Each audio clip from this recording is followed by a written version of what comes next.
Well, good evening to all. Let me make sure that we're not going to get an echo here.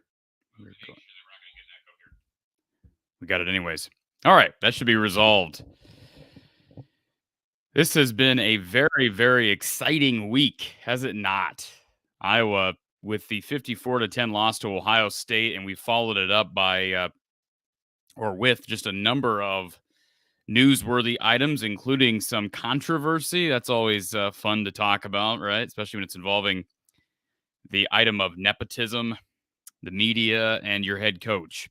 So we'll talk about that. Kirk Ferentz issuing a couple of apologies this morning, or excuse me, this evening, towards well, I shouldn't say toward a media member, but toward the media in general. We'll get to those apologies in a few minutes. I know fans have been very outspoken about this, how they feel, and I want to hear from all of you as it relates to how you feel. I do my best. I say this every single day. I do my best to read every comment that's left on the YouTube channel. I really do my best to do that. As we grow, it becomes more and more challenging, but I'm appreciative that we have the opportunity to grow. But I want to start with a caller who's in our queue.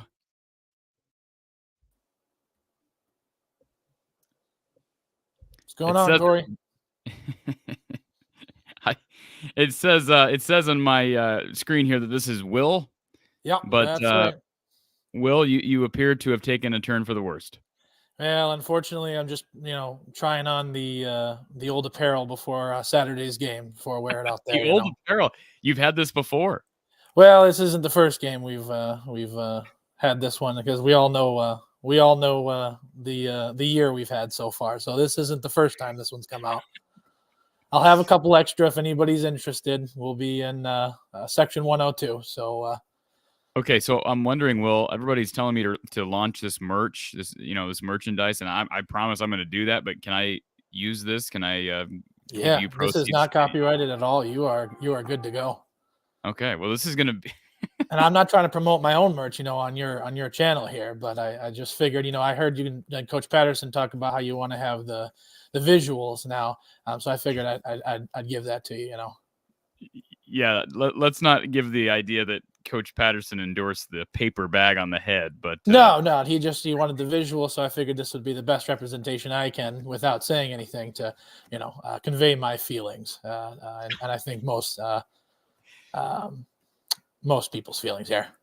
I appreciate it, Will. And do you have anything deep to say, in your call, or was your call mainly just to? Well, I got a couple of things. Two, I think two bad and one hopefully good that maybe Iowa fans we can, it's going to be tough, right? But hopefully we can push forward. The first thing, you've talked about it before. Everyone's talked about it. The entire world knows about it.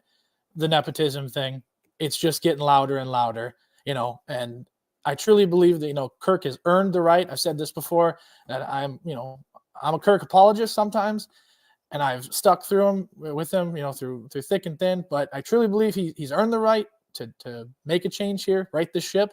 However, him continuing to defend his son, his unwillingness to make a change, especially now, is really starting to turn up the heat, specifically because not only our fans, but nationwide media members, people are yelling about how this program specifically is catering to this nepotism. And I feel like, we're starting to get tweets and messages from the likes of Jaleel Johnson, Raphael Eubanks, to name a few folks. I think we're one Ricky Stanzi tweet away from a potential riot. And Kirk needs to get this corrected because he's losing the little faith that he has with the fans. When you talk about Gary and Kirk, we all know how that's supposed to go with whose boss is who, right? But with Gary coming out this week and saying that, and I'll quote him, he says, in the meantime, we have 5 games. Kirk has never changed staff members in the middle of the season. That's his plan now. I'm going to support him at the end of the season. We'll see where it goes. That tells me, and I feel like it tells anybody, it's not Kirk's decision, or it's not Gary's decision. It's Kirk's decision, but that shouldn't be how it is. So I think themselves and the university are potentially opening themselves up for legal recourse if somebody can prove a way that, this is unfair hiring practices, or, and I hate to, go 10 years in the future and we're all talking about the Ferentz rule, or something to that effect, where in college football or in college sports, athletics, whatever, there's a Ferentz rule. And this is that rule, essentially, that you can't have your son, your daughter, your direct person be under you, but not under you. I'm curious to get your take, Will, and maybe you love to comment on the video that was released earlier. Maybe you didn't, but can I get your thoughts on the comments toward the Cleveland.com reporter that Kirk made on Saturday? I mean, I get where he's coming from because he feels he's attacked, but they're completely the Cleveland reporter. I read the article. He is completely 100% within his rights to, one, ask the questions he did. If Kirk doesn't like the manner and what they were said, tough. You're a head coach of University of Iowa football team. You make a butt ton of money. Tough. We're all in positions of power, whether it's be at work or whatever. You have to answer for the tough questions. You have to answer for the issues. If you don't like it, then make a change. And then you don't have to answer those questions. With Kirk's response to him, I feel as though he was a holier than thou attitude. I'm better than you. I'm better than your profession, than what you do. And I think that that's how he looks at not only the reporters and the beat writers and stuff like that, but I think that's how he looks at fans too. Because it doesn't matter how loud even Kinnick is with the Fire Brian chants and stuff like that. He doesn't care. His heels are too big. They're too stuck in the ground, and that's the way he feels. And then with his semi-quasi apology, I think it was this evening with Gary Dolphin, his PR team told him, hey, that was a bad move. I get where you're coming from. You agree, though, that it's going to be pretty hard to please everybody at this point. When you go out there and say something like that, you're going to have people who are never going to be satisfied with the apology. There's always going to be a recourse, so to speak, from the fan. I'm not saying you're doing that. I'm not saying you're looking for something to complain about, but there will always be fans that will not be satisfied if they're just ticked off about the situation. A lot of fans are just ticked off about the situation. I would assume that given the paper bag on the head, you're one of them. Yeah, I mean it's clear and obvious to everyone. It's clear and obvious to everyone what needs to happen. I feel like it should be clear and obvious to Kirk. I think the reason that Brian's still on the staff is the lawsuit. I think we've talked about that before. The lawsuit that's hanging over his head. He's not very hireable because of that. And so he's hold on until he can't hold on any longer. And I think that's a problem because right now we are approaching, and I fear this, that I'm going to witness my 30s and 40s as like an FSU fan with the Bobby Bowden, Jeff Bowden kind of nonsense that happened down there. Because Bobby Bowden was and still is one of the most winning coaches ever. And national championships, you name it. Hires a son after the OC left for a head coaching job. Yep. No one liked that move. His son did very bad. Bobby didn't want to fire him. The regents finally stepped in and said, you got to go. A couple more years, Bobby retired. But that 5-6 years essentially tanked that program for forever, and until Jimbo Fisher went and cheated his way to a national championship. And then he left, and we see where he's at Texas A&M, where his players aren't even showing up for practices anymore, and people are transferring essentially mid-game on him. So that's unfortunate. But again, I don't want to be the next Florida State either. And I think we're getting to that point if he continues to double down, and especially if we go into next year and Brian's still the OC. I don't see how that can happen. I don't think it will happen, Will. But the subject of nepotism, that's kind of the theme of the show. And you bring up the Bowden situation. I've got 1, 2, 3, 4, and that's just scratching the surface. I didn't have time to compile more, but the subject of nepotism is very relevant. It's not just the Cleveland.com reporter that brought that up. You brought up Bowden. I know there's a graphic for the thumbnail of this video with Jay Harbaugh, and I know Michigan fans maybe resent me for bringing him up. Yeah. I mean, He's a product of nepotism, whether you want to admit it or not. Yeah. Jay Paterno was a result of nepotism. Sean Snyder is a result of nepotism. Those are all guys with Big Ten roots. Yeah. Brian Brom, he's the I believe he's a QB's coach. I don't know if he's the OC. I think he's at least a passing game coordinator at Purdue. Now, certainly he's doing a good job. And that's the key with all these. We're going to talk about them, but Will, if Brian Ferentz were doing an exceptional job right now, and this offense we're humming, ain't nobody saying nothing about nepotism. No one's saying a word. No one's saying a word. You're 100% No. right. Yep, you're 100% right. There might be some chirps in the corner of like, hey, he wouldn't have this job if, but it would be a lot less. But I think that's the biggest problem. I don't feel like that's going anywhere. And I know we talk about it and we go over it. And obviously no one likes it. Kirk gets it brought up and now his press conferences multiple times. He just kind of brushes it off or puts down that reporter who said that. So I think that's unfortunately a non-starter, but it's still extreme frustration for fans. We're a laughing stock of the country. I mean, you see it on, I've had my parents live in Florida, and obviously there's fans in Florida of Iowa, but they talk about it down there. Not even during a game for Iowa. They talk about, the Iowa program and continued, conversations about nepotism and how this is the worst offense and his son's still there and he doesn't want to make any changes and stuff like that. I mean, they have random reporters, from Cleveland, talking about it, during the Ohio State press conference. What does he have to gain by that? I mean, he's an Iowa fan. He's an Ohio State fan, but he wants it to be known like this isn't right and you should be held accountable for this. But again, we know how that's going to go. Well, I just final thing before I let you go, I want to confirm this. You're the same Will that called in. This is my memory. You're the same Will that called in and was at the game in Champaign, correct? That's correct. Yep. Okay. My memory's not all shot at 9:20. No, you're good. So the other thing, one thing I wanted to mention, but then one hopefully good thing for Iowa fans going forward is Arlen Bruce's comments with regards to Padilla and Petrus getting essentially split reps at practice. How are they not giving Padilla first team reps? Because they are handicapping him before the game even starts. The coaching staff has no confidence in him by doing this. And he's never going to get better. He's never going to have more confidence if he thinks he's just going to get yanked, the minute that he makes a mistake, because Petrus has been taking all first team reps too. I don't understand that. I can't understand it. You made the change. You made it terribly. You made it during a bad time, Ohio State, right? But you made the change. You need to stick with it now. You can't go back on it now.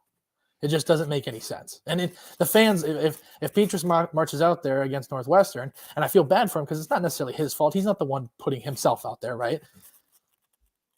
He is going to get torn apart out there. They're going to boo the heck out of him if he throws a pick again or we can be booed. Listen, there will be boos, and you can say whatever you want to say about them not being directed towards him. There will be people booing if he trots out there for the first snap. Yeah, I agree. So you can't keep putting him out there, and that it's not fair to him. I've been saying it. So, and again, that's a dead horse. Hopefully. Well, here's the deal. They figure it out. Okay, and I know you said final thing. This is my final thing. Alex played well against Northwestern last year. They didn't score a ton of points. I was there. Yeah. Real time, right? In Evanston. That was the protesters game. You should have ran out in the field with that paper bag. Remember those protesters were down in the field? Hey, I made the comment to Northwestern. They tweeted out about having to come to Iowa, and I said, well, at least we won't have to deal with protesters this year. But yeah, they hung up the game for like 20 minutes, and no one was doing anything. Listen, I'm going to tell you something right now, buddy boy. When I launch my merch, you are going to get free merch if you run out in the field at Kinnick on Saturday with that bag on your head and protest this game in honor of the protest last year. I'm sitting front row. I mean, it won't go as easy as it did at Northwestern. They don't care because the nerds don't care about football, but they were all about that protest until an Iowa fan ran in there and took out that was such a wild moment. Yeah, I was crazy. I that was my first time going to Ryan Field. All my friends and I went. We tailgated and stuff. Awful field, awful stadium. I can't wait until they build something new because that was terrible. It was the worst. My little brother plays at Drake, and there's better stadiums in the Pioneer League than there is at Ryan Field. It was terrible. Everything was awful about Ryan Field, but then the protests on top of it were just insanely nutty. Yeah. But so the one thing I wanted to leave with regards to potential hope for the future, and I know this is a dark time here. The schedule came out for next year. We got 7 home games, 5 away, but only really 1 true away game at Penn State. At Iowa State is a 2-hour drive. Wisconsin's a 3-hour drive. Northwestern's 2-3-hour drive. Nebraska's a 4-hour drive, give or take. There could be a lot of fans at all of those games, away games. It's an easier schedule. We only have Penn State. We don't have Michigan. We don't have Michigan State. So, again, hoping upon all hope, if Kirk makes the right decision and gets Brian out of there, and we pick up a few in the transfer portal, and by doing so, we would have to get an OC in that really knows his stuff, a venerated veteran, and picks up a few in the transfer portal, there is a potential for a great season next year. Because again, if that OC comes in, all you have to do is be better than worse, and everyone's going to love you. If you're semi-decent, everybody's going to think that you walk on water. Is there any doubt that Iowa's defense is going to be really good again next year? Is there any doubt about that? As long as Phil Parker remains in the building, I have no doubt that the Iowa defense is good. My biggest fear upon all fears with all of this stuff is that Phil Parker is either going to say, I'm done. I got a better job somewhere else. SEC's coming and they're paying me a butt ton. I'm going to head out, because I feel like that's the domino, not Kirk, not Brian. I think that's the domino. If that falls, then the other assistants, other things kind of fall from there. And then we get a really sad product out there. Great positivity. I think you're really close on your take. I mean, there are some question marks. You're going to lose Jack Campbell. You're going to lose some people on that defensive line. But no, I agree with you. And final thing here, a question from John Buckeye. Ask him why there's a smile on the bag. No, that's not a smile. It's just from my face. It doesn't go up. It's just a bad cut job. Yep. I put a frown face, but my arts and crafts abilities are not the best. Well, Will, again, the offer stands. I'm not encouraging you to commit a criminal act here, but if you find your way onto the field with that paper bag on your head, you're getting free merch from me. Well, that sounds. I'll definitely contemplate that offer, and we'll see how many beers deep I get before I remember that offer. And like I said, we're sitting front row, so it'll be real easy, right there. I will. Appreciate the call, sir. Thank you. Great way to start the show, folks. Love it. All right, here's the drill, folks. We're going to be talking about a number of subjects. I'm going to talk about some examples. I mentioned 4, right, including Brian Ferentz. We could go on. This list could go on forever as it relates to nepotism in college football. And nepotism is everywhere in life, in the business world. It's everywhere. So we could talk about that till we turn blue. But I want to give it just a few examples and just show the contrast between nepotism that, even though it may not be right in principle, it works out, and nepotism like what we've got at Iowa that's clearly not working out and is a compounding issue. We've got people on hold to jump on. Let's get to Austin's call, and then we'll talk about Kirk Ferentz and his apology. Austin, welcome to the show. Hello. How are you? Good to talk to you again. Absolutely.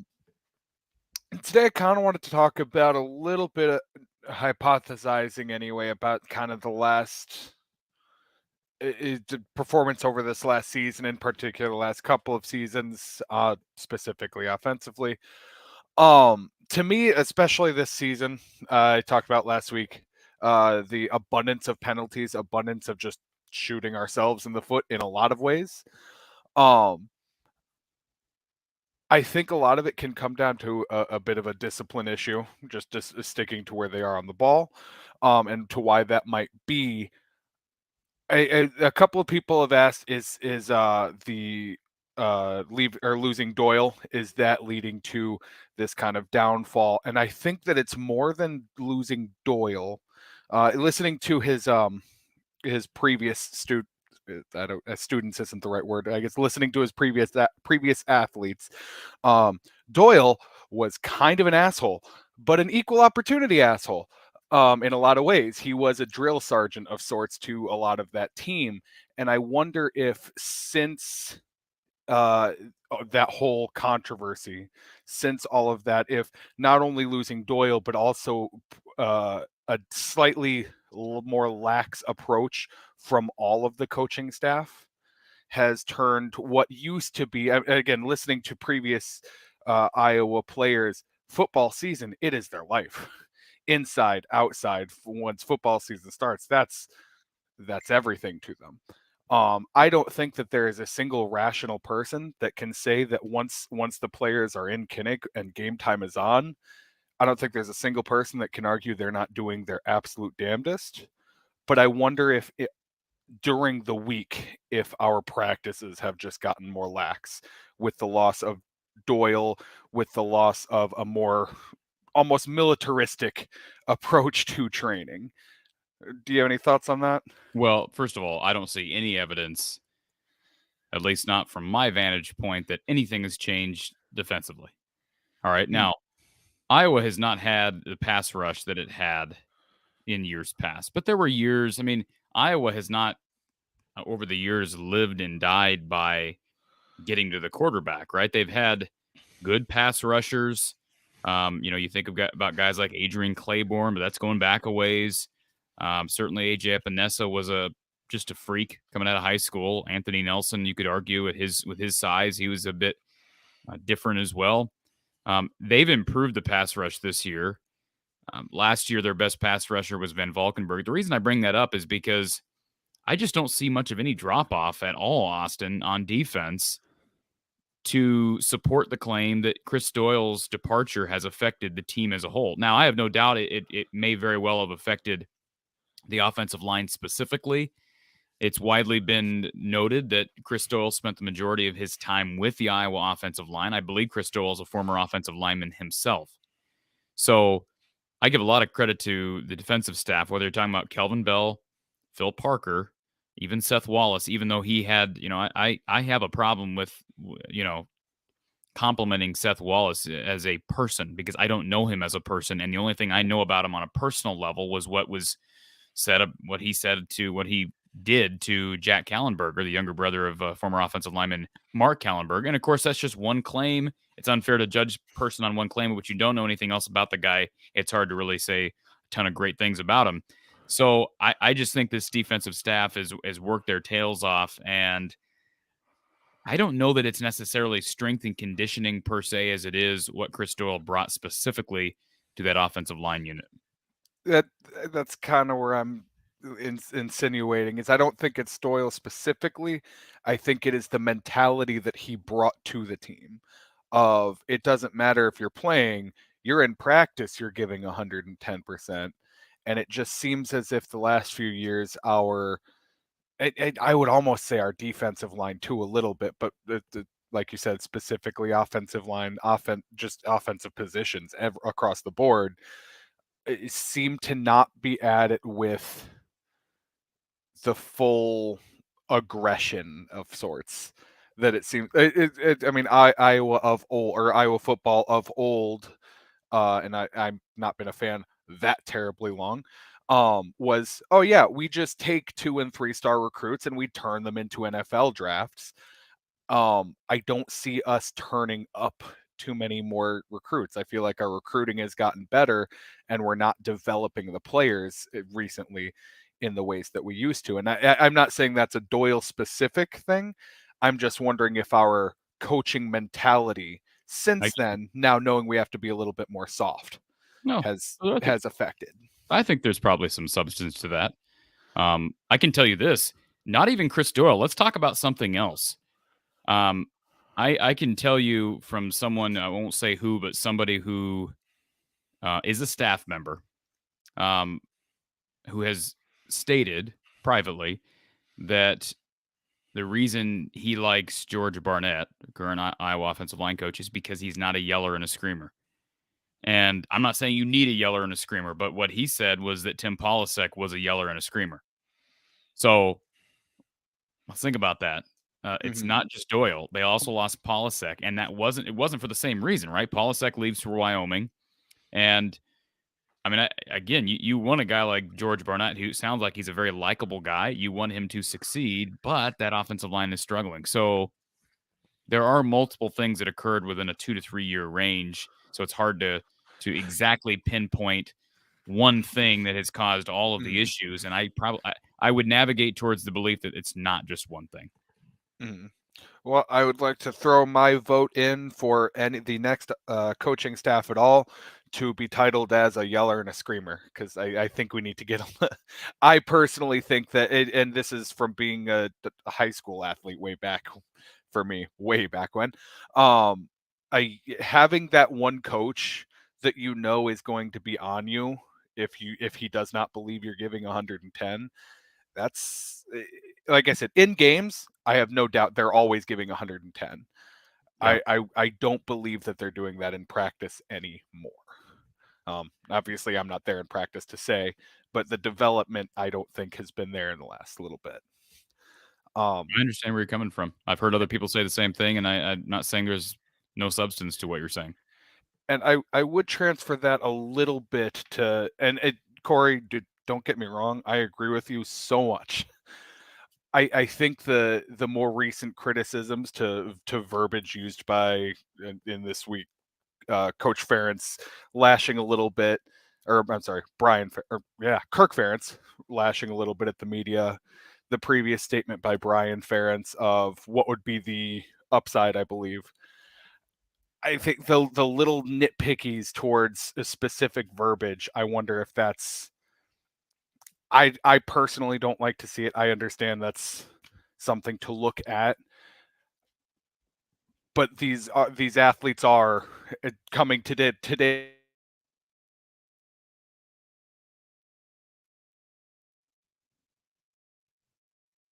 Lose you, Austin? Brian Ferentz's comments and said, "Hey, coach, that hurt. I could not for a moment believe that their relationship as a coach and athlete is that weak.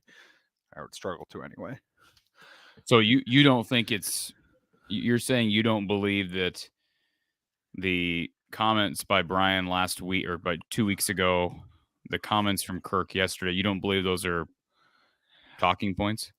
I understand the concept of them being kind of a talking point, but leading back to where I started with, as far as I think that we're moving to being softer softer as a team. I think nitpicking specific ways to say what they're saying is a talking point. I just don't find it to be a very serious one. For example, with what? Oh, go ahead. No, I was just going to say, I mean, the comment that Brian made last week doesn't occur unless the offense is as bad as it is. So True. I understand what you're saying. I just don't believe myself or anyone else who's spent time talking about comments from either Kirk or Brian are saying that simply because we're trying to find things to be critical of. It's a result of the situation. And to be clear, I'm not a Brian fan at this point. Yeah. I actually, when he first got the promotion, I said, okay, this is an all chips in kind of moment. He's either going to come in and do great things or come in and do terrible things, and it looks like he came in to do terrible things. I was actually kind of in support of it because I was hoping we could get done with it and move on and hire someone with more accreditation. But it looks like that's not how that's going. Yeah. I hear you, sir. Okay. Well, I have to swing to bed. I'll catch the rest of your show tomorrow while I'm working. Thank you for a good night as always. Thank you, Austin. Appreciate the phone call. And I do want to address this before moving on to our next caller. Joseph, one of our premium subscribers. I love you, Joseph. Appreciate you supporting the show, and I have no problem with you expressing criticism.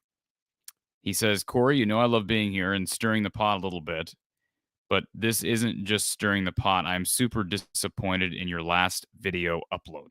Okay. Listen, I want to say this. You have every right to be disappointed. You have every right to disagree with my take. I don't believe that I don't know where you stand on this, Joseph. I would love for you to call in. I would love to talk with you. I don't know if I've ever talked to you here on StreamYard before. You can join the show by clicking the link in the description below. I would love to hear your take, because I didn't feel like I came off real strong one way or the other, simply because, just like with the Brian comments, although I saw how those appeared to the general consensus, I also understood that it could have been taken the wrong way. And look, I don't work, I'm not a member of the quote unquote sports media, the formal quote unquote sports media. Um, I've worked news, radio, AM, FM radio, small town AM, FM radio, and news. I operate a news site here locally in Story County. So you could say I've been a part of the press, but not the part of the formal sports press. So I don't think I reacted in a way that was defensive of people in my field, because I don't associate myself with people like the Cleveland.com guy. I simply was reacting to what I thought sounded to be demeaning. When you say, well, my life could be worse, I could have been this guy. That's what I had a problem with. Now, again, I tweeted out here before coming on the show that I was proud of Kirk Ferentz, because I do believe in Kirk Ferentz as a person. Deep down, I do believe in Kirk Ferentz as a human being. I have tons of respect for Kirk Ferentz. Has it waned? Yes, to some extent it has, because of the issues, not just in the football field, but the issues with his son and what's been enabled here. I do have an issue with that. But again, I want to make this clear, Joseph. I was not denouncing Kirk Ferentz as a terrible human being for the comment he made. And I understood that it could have been misinterpreted. And I was proud of Kirk Ferentz for going on the record today and apologizing. So here's what I want to do, folks. Credit to Scott Docterman of The Athletic for sharing this. And I want to give full credit to KCRG, who airs Hawk Talk with Kirk Ferentz. So, of course, this is property of the University of Iowa. Before we get to our next callers, I want to share the apology from Kirk Ferentz. All right. So this is, again, something that aired during Iowa's weekly show with Coach Gary Dolphin. Kirk Ferentz addressing the comments that he made towards the Cleveland.com writer, comments that Kirk Ferentz made during his press conference yesterday.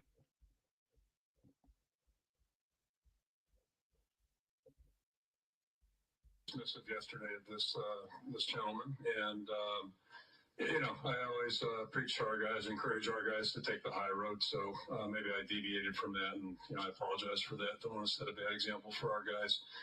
And it's not so much the questions; it's part of my job, and I fully realize and appreciate the media. Members of the media have jobs to do, and answered more than several hard questions after the Illinois ball game, and same thing on Saturday. So that's part of the job. It's not fun, but it's part of the job. So no problem there. And I don't have a problem with the question. I just have a real problem with the tone. And there's to me a way you go about your business, and everybody's entitled to their own opinion how they want to do things. But I was not appreciative of the tone in which the question was delivered, or questions were delivered. So I'll stand by that. And if anything else, it just reinforces and makes me appreciate my feelings towards the Iowa media. They ask hard questions. They do what they have to do. And again, I appreciate that and respect that. But what I more so respect is the quality of people that I have a chance to interact with on a routine basis, and the way they go about their job. So I'm not sitting up here telling anybody how to do their job, but I guess I do have some opinions about it. And there's certain tones I don't appreciate people taking with me. So enough said on that one. All right, so here's the deal, folks. A couple of things on this. First of all, I've heard some people on social media since that apology was issued on Hawk Talk with Kirk Ferentz, which, by the way, I did not watch live, but I appreciate Scott Docterman sharing out that segment of the show. I've heard some people say, well, big deal. Kirk Ferentz's PR person told him to issue the apology. Okay, you can say that. I mean, we're not going to be able to prove that one way or the other. But again, you don't have to agree with me if you don't like. I understand some people have completely lost respect for Kirk Ferentz. I am going to give Kirk the benefit of the doubt that was a sincere, genuine apology, because I do think that's who Kirk is as a human being. I've never known Kirk to, erroneously take shots at anybody personally, anybody's character. That's just not who he is. I think he's a genuine human being. I've said that on a number of occasions. So I applaud him for apologizing the way he did. I know some people are frustrated by the fact that he included his comments about the tone of the questions. I think we're all guilty at times, whether we're apologizing to our spouse, apologizing to our boss, whoever, of trying to explain why we acted a certain way while also apologizing for the way we acted, right? We've all done that. So I understand some people think that completely, takes away from the apology. I don't necessarily agree with that. Let's get to our next caller, and we'll get a perspective from an OSU fan. I think I got the name right this time, Murder Blaze. It's Aegis, correct? Yes, sir. Yeah, it is. Gotcha. Just had to call in again. So there's some things about leadership, that I've been thinking about. The Marine Corps has a lot of things in regards to that. So I have it pulled up over here. A lot of people, we have like little sayings and whatnot. So bear with me on this. So the thing for leadership traits for us is JJ did tie buckle, right? Justice, judgment, dependability, initiative, decisiveness, tact, integrity, enthusiasm, bearing, unselfishness, courage, knowledge, loyalty, and endurance, right? So to be a good leader, you're supposed to incorporate all of these leadership traits into yourself in order to effectively lead those underneath you. And the belief isn't just that, hey, this just applies to the Marine Corps or warfighting types of jobs. It applies to, you can apply it to like your standard everyday job. If you work at McDonald's, right, you have a leader there because you have a manager, right? You have an assistant manager and so on and so forth. Translating that over to the leadership principles, I'm gonna try to be quick on this one, but a couple things. Be technically and tactically proficient. Know yourself and seek self-improvement. Know your Marines and look out for their welfare. Keep your Marines informed. Set the example. Ensure the task is understood, supervised, and accomplished. Train your Marines as a team. Make sound and timely decisions. Develop a sense of responsibility in your subordinates. Seek responsibility and take responsibility for your actions.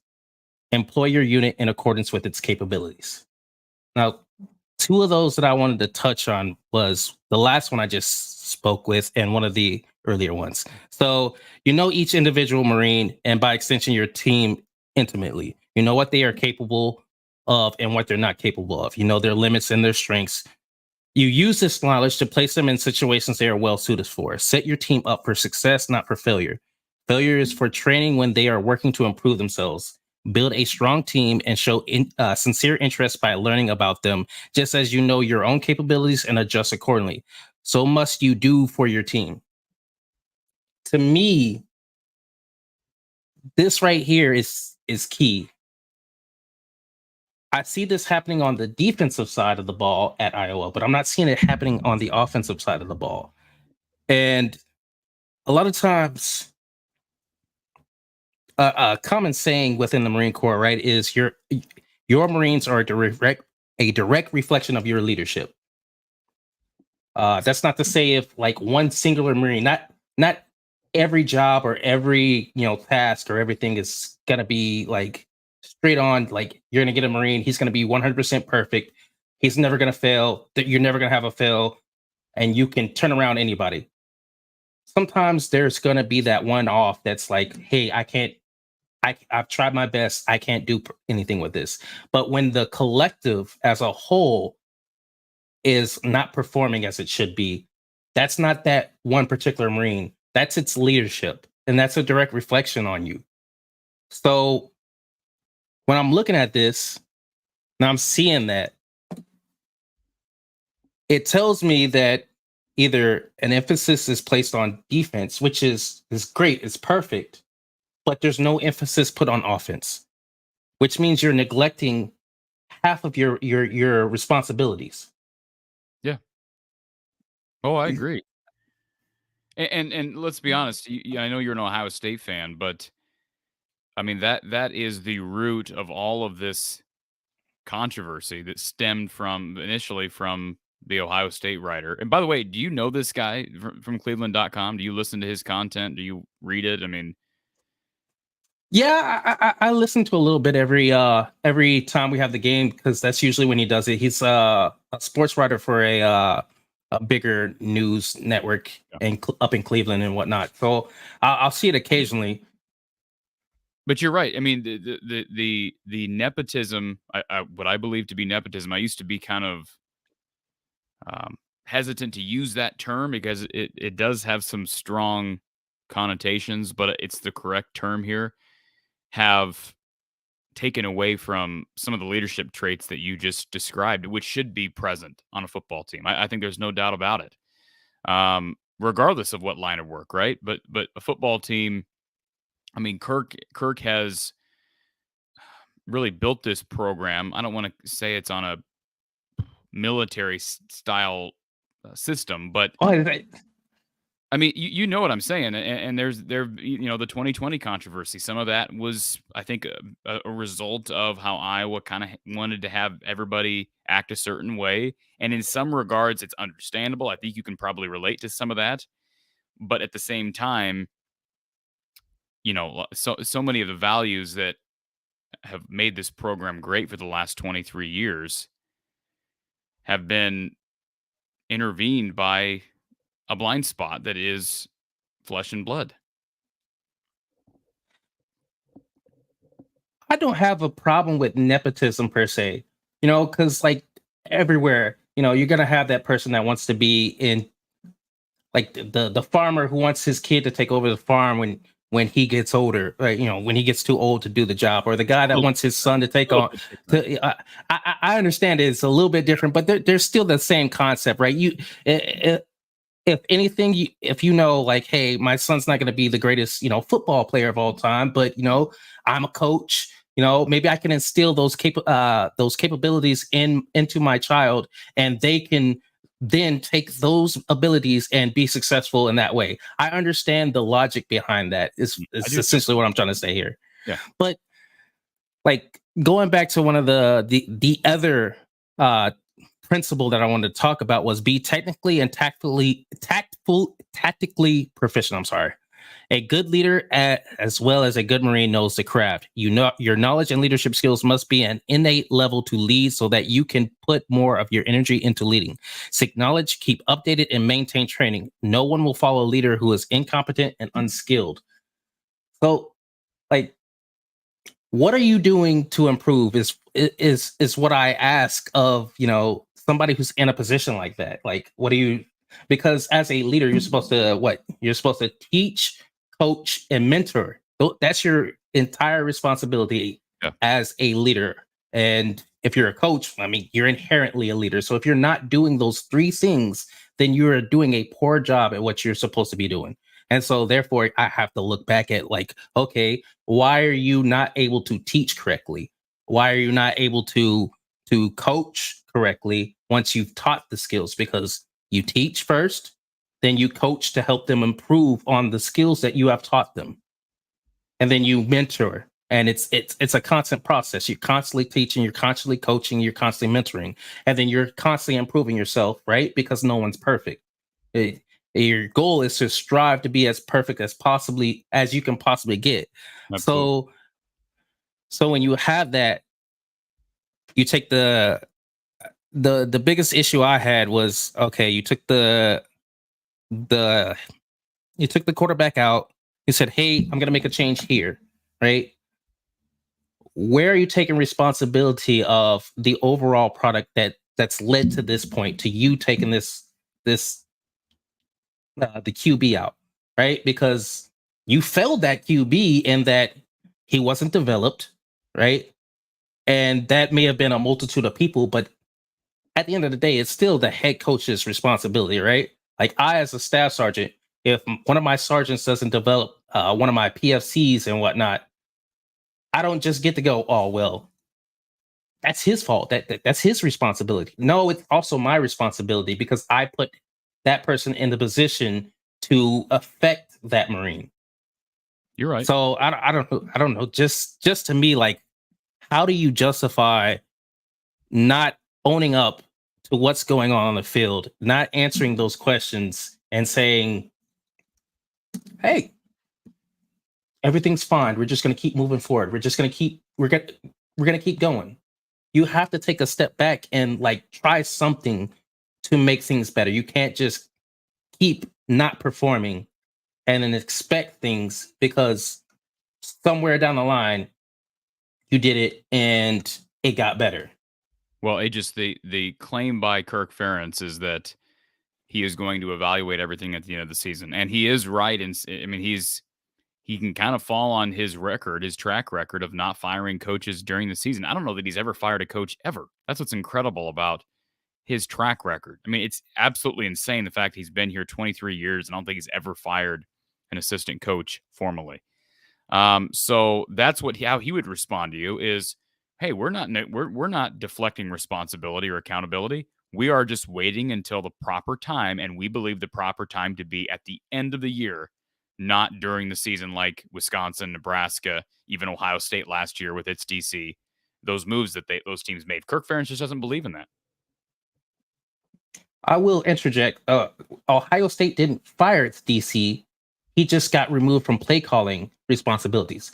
And with that, granted, the Marine Corps is a little bit different, right? We're on contracts. Typically, it's like 4-year contracts, right? However, in the situation I described where a sergeant's not leading his Marines as he should be, I'm not able to just fire the guy and send him home and now he's a civilian again. Nope. But I can take him out of that leadership role and put him in a different position to try to build him back up. It may be a situation where, like, hey, this role right here is not right for you, right? That goes back to employer Marines, or as you were freaking, what was it? Employer units in accordance with its capabilities, right? Know your Marines and look out for their welfare. I'm looking out for that sergeant's welfare by putting him in a position where he can be successful, right? And so the individuals under his charge aren't suffering because he's not where he needs to be. And I feel like Kirk Ferentz could do that without having to fire his son. And then at the end of the season, he could do exactly what he said, evaluate and make changes at that point. But you can't just go. I feel like you're doing your entire team a disservice by not trying something now to put them in the best position every Saturday to win. I agree. Yeah, we're in agreement. And we come from very different backgrounds, but we're in agreement. That's all I had to say. You guys I appreciate you. Just appreciate the call as always, and you're always welcome. All right. Have a good one. Thanks, sir. Yeah, great stuff. And in response to Joseph, who he says, Corey, you need to read the next comment. I don't know what that means, Joseph. Again, if you could let me know what the next comment is, what you mean, I'd be happy to address it. Or again, call me on StreamYard. As you can see in the bottom ticker, the link to join the show is on the is in the description. All right, let's get to our next caller, Brody. Welcome to the show, sir. Hey, Corey, how are you doing? Whoa. I'm doing good, but your audio is, try it again. I feel like you're attacking me with a bucket of rocks or something like that. Is that better? No. I can see what you're saying, or I can hear what you're saying, but no, did you recently recover from a bad bout of COVID or RSV? Now you sound like you're being taken away by oh my goodness. Oh man. Hey. No, what's going on? That's fine. I gotta take you out of here because I feel like I'm about to get abducted. Brody, it looks like you're on a desktop. Try calling in on your phone or a different device, and I'll jump you right back in where you were in line. I promise you're not going to lose your spot in line. But yeah, I don't know what was going on. You'll have to go back and listen to that because that was kind of creepy. Okay, let's see. Tons of comments that I haven't gotten to. I want to get to a couple of the super chats that I promise I was not forgetting. Pugmaster with the super sticker. Appreciate that, Pugmaster. Appreciate you being here and for supporting the show. Also, Vital Transformation with the super chat. I was quite glad to see that apology. That was the first thing Kirk Ferentz ever said that bothered me. It was making me sick when when a couple of media people you don't care for were liking your tweets. I did not read your super chat before I started to read it, and I always promise not to repeat anything that would be viewed as attacking anybody in the media. But I respect your comments, and I appreciate the super chat, absolutely. And I'm with you. I did. I appreciated the fact that Kirk Ferentz took time to apologize. I wish he'd done it in person. You know, he had an opportunity on Zoom this morning. In fact, before we get to our next comment, and Brody, give me a thumbs up when you're ready to try to join again, so I know. But before we get to our next comment, I want to actually look at the official apology that Kirk Ferentz released prior to his discussion with Gary Dolphin on the radio this evening. So this is the official apology that I guess was sent out to certain members of the media, because I am on the I guess press list, because I get press releases and can participate in Zoom conferences. I'm not available usually on Wednesday mornings at 11 a.m., or I would be participating at least in the assistant coach press conferences each week. But I did not receive this email, which is fine. So I'm assuming it was specifically to the people that were there in person on Tuesday. This is the apology from Kirk Ferentz. He says, message to Iowa media. I had hoped to join the Zoom call this morning, but practice lasted longer than anticipated. I wanted to take a moment to apologize for my comments during the news conference yesterday. I should not have been dismissive of one of your colleagues. His questions were fair. I have a high respect for the work that you do, and I am appreciative of how you cover our team. You ask tough and pointed questions, but do so with a high degree of professionalism. I tell our players to take the high road, and yesterday I did not do the same thing. I look forward to seeing you on Saturday. Go Hawks, Kirk Ferentz. So again, you can make the claim that this was something that was prompted by the university or the media, or excuse me, his PR person.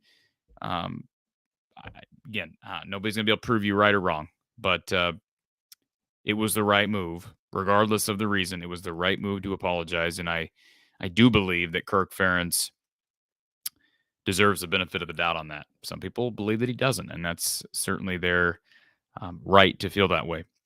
John Buckeye, appreciate the super chat, John, and he's one of our premium subscribers.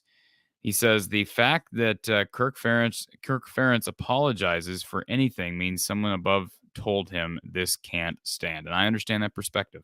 I do.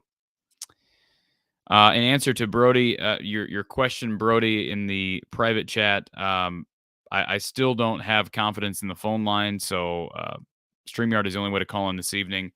I'm hopeful that I can get that. I don't want to try to relaunch this and have it die on us again, and we've had that happen a couple of times. So I'm waiting on my my tech contact to diagnose what's going on with the phone line, why it keeps bombing on me. So again, if you can call on any other device, that would be fantastic. All right, Joseph.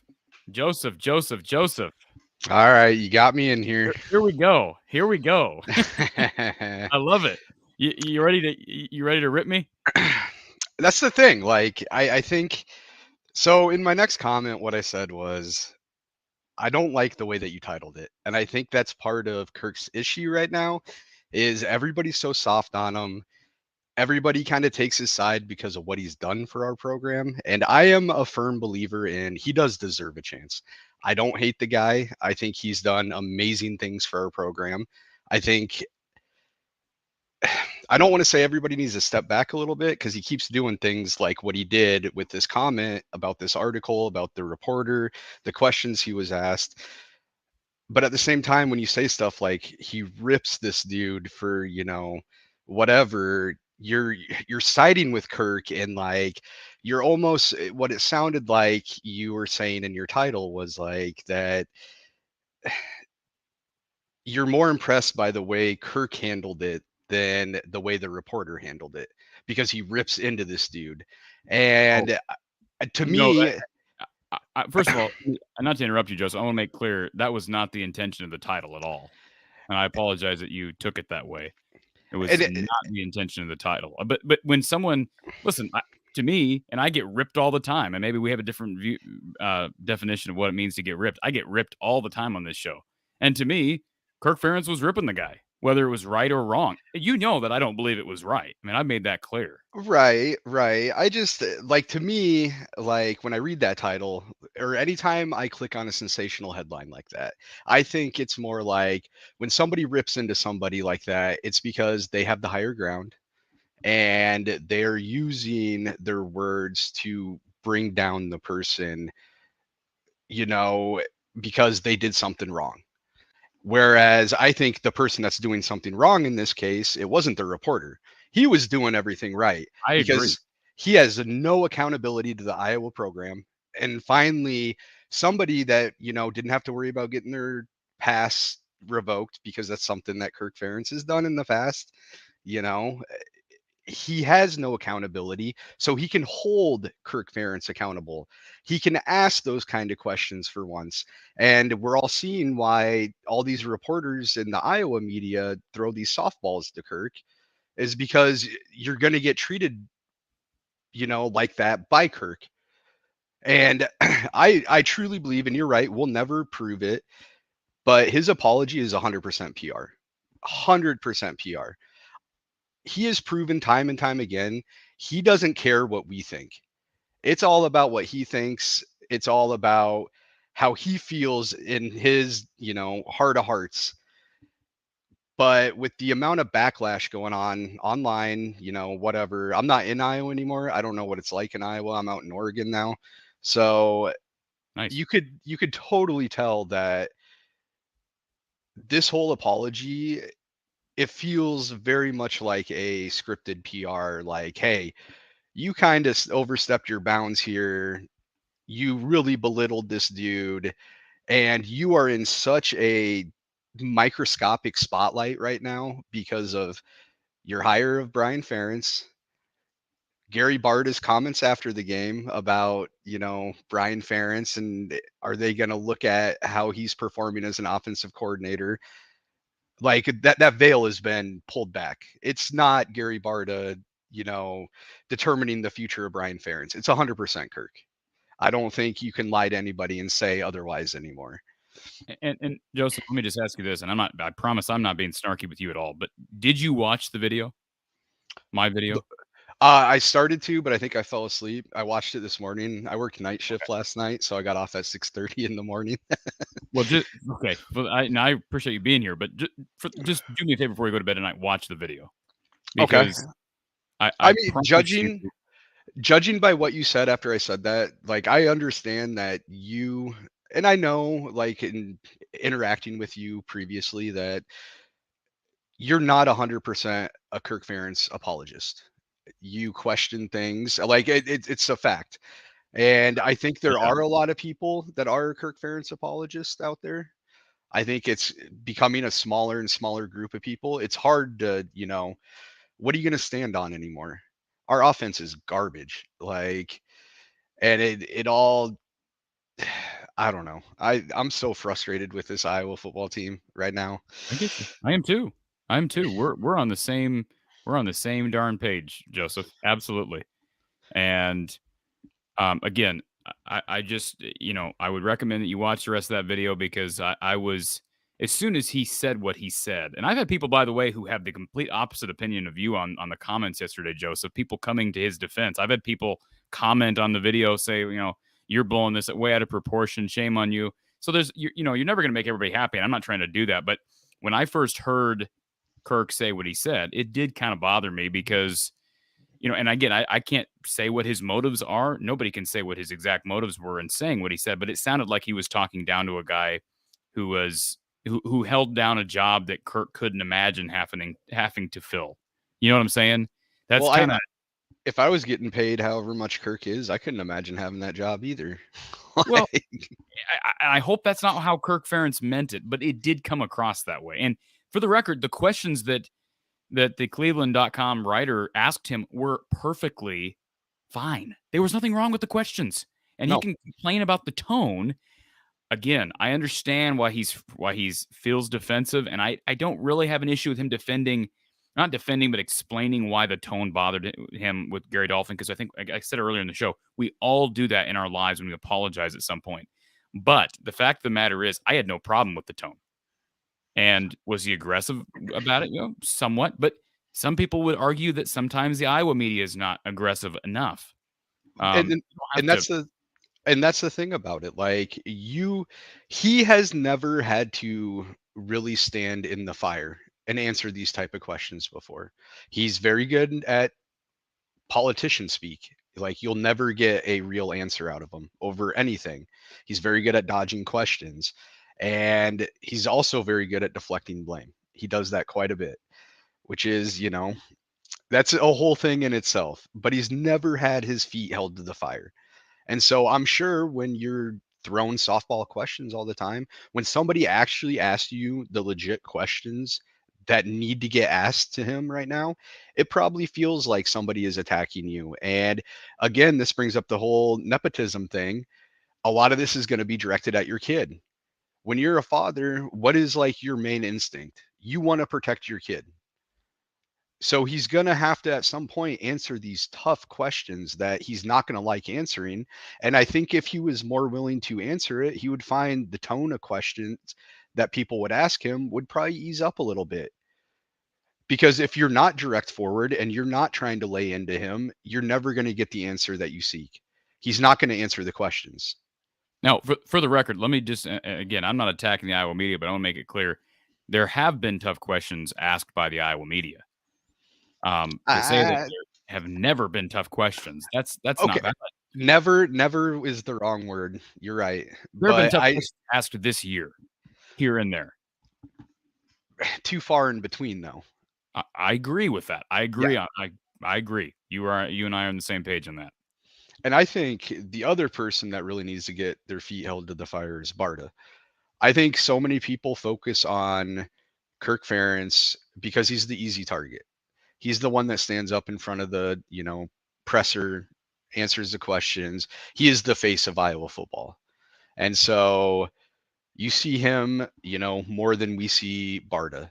But I think Barta really needs to be questioning all this and being like, why were you so willing to skirt the laws about nepotism at the University of Iowa? And why are you, because you are Brian Ferentz, boss at this point, why are you not doing more? Because he's not actually Brian Ferentz's boss. Because he's not, exactly. That's what it is. I mean, that's what it is. And he's basically admitted as much, as has Kirk Ferentz. I mean, that's amazing. That's what's amazing to me. We're talking about PR, and whether the apology from Kirk Ferentz this evening was prompted by PR or not, I'd like to give the guy the benefit of the doubt. But you obviously have expressed that you sincerely believe it was a PR move. Regardless, though, wouldn't you think that Iowa would make a concerted effort when Gary speaks, when Kirk speaks, when Brian speaks, to make it clear that Brian reports to Gary? But they don't even try to do that. I think what's happening is you're seeing it fall apart so fast that nobody knows what to do, and they're getting kind of, and I think they're getting caught up in their own little like charade. Where, like, what do they say? You lie so many times, and eventually those lies start running together, and you don't remember what's what. And I think we saw that after that when. Wasn't it the same reporter that asked Gary Barta those questions? And he said something along the lines of, well, it's never been Kirk Ferentz's, style to change coaches, and I'll listen to what he says about his coaches and what he decides to do at the end of the season. Yeah. That's your job with Brian Ferentz. It's not on Kirk to, evaluate how Brian did during the season. So why? I mean, I know why, but the veil was pulled back with that one comment that he made, and being like, Kirk controls you. Kirk might as well be your boss and the Iowa football head coach, Yeah. I hear you, Joseph. And again, please watch that video, and I appreciate your support and appreciate you for being a subscriber, a premium subscriber to the show. Absolutely. Good luck with the rest of the show. Thank you, Joseph. Have a great night. All right. Appreciate him calling in. I'm glad we kind of cleared that up a bit. I want to get to, before we get back to Brody, who I believe has got his tech issue figured out. David says, let's stop with the nepotism talk. It's not the problem. With going in this offense, the problem with the offense, they are turning the ball over and giving up sacks. Well, that's a big part of the problem, David. However, a lot more problems than just turnovers and giving up sacks. Iowa actually, turnover margin-wise, was fine heading into Ohio State. Yeah, they turned the ball over 6 times at a special teams gaffe that was basically equivalent of another turnover. They haven't given up a ton of sacks this year. They've been pressured. Petrus has experienced pressure. The pocket has not sustained. But I think there's the problems are far more vast than maybe this one comment. And to me, that all comes back to coaching, and the offensive coach is the son of the head coach, and that's why we continuously get back to the term nepotism. All right, let's get Brody back into the mix. Brody, are you abducting me this time, or are we good? I'm scared to talk. Hey, you're coming in loud and clear Really? now. Perfect. I'm kind of disappointed. Hold on a second before you go on that. I'm kind of disappointed because I was looking at you on the thing. I could have sworn you had a Krispy Kreme cap on. Like your logo from a distance looked like a Krispy Kreme logo. I had a Hayden Fry hat on before, and it doesn't really fit my head well. So it just I don't know. But I guess before I ask my question, I just wanted to say quick, I found this channel about a week ago, and I watch it pretty much every day now, just to blow off some steam with everything that's going on, and knowing that I'm not the only one that's frustrated. It's nice to find a group like this. I grew up in Iowa, but I actually moved to Green Bay, Wisconsin when I was 8 years old. So there's not a lot of Hawkeye fans up in Green Bay, but it's pretty nice. And I do appreciate your willingness to accept criticism as well, and not be afraid or not apologize to speak your mind. So I think that's pretty cool as well. I appreciate that. Can I ask you a question before you go on with your comment, Brady? What took you so long to find the channel? That's my question. Well, I'm doing YouTube much, or not really. I was more of just Iowa football season comes around, didn't really pay attention to media, anything like that. Just watch every game, but especially after watching this year and watching the offense and Petrus just played terrible, I started to pay more attention to it and just try to find out what's going on more so. I guess that's why. And that, I just looked up videos and kind of how I found the show. Well, I appreciate you finding the show, Brody, and I hope that you'll stick with the show even when the anger subsides, because I know, it's natural to be frustrated and to need a way to vent, but I'm hopeful that we'll come out of this.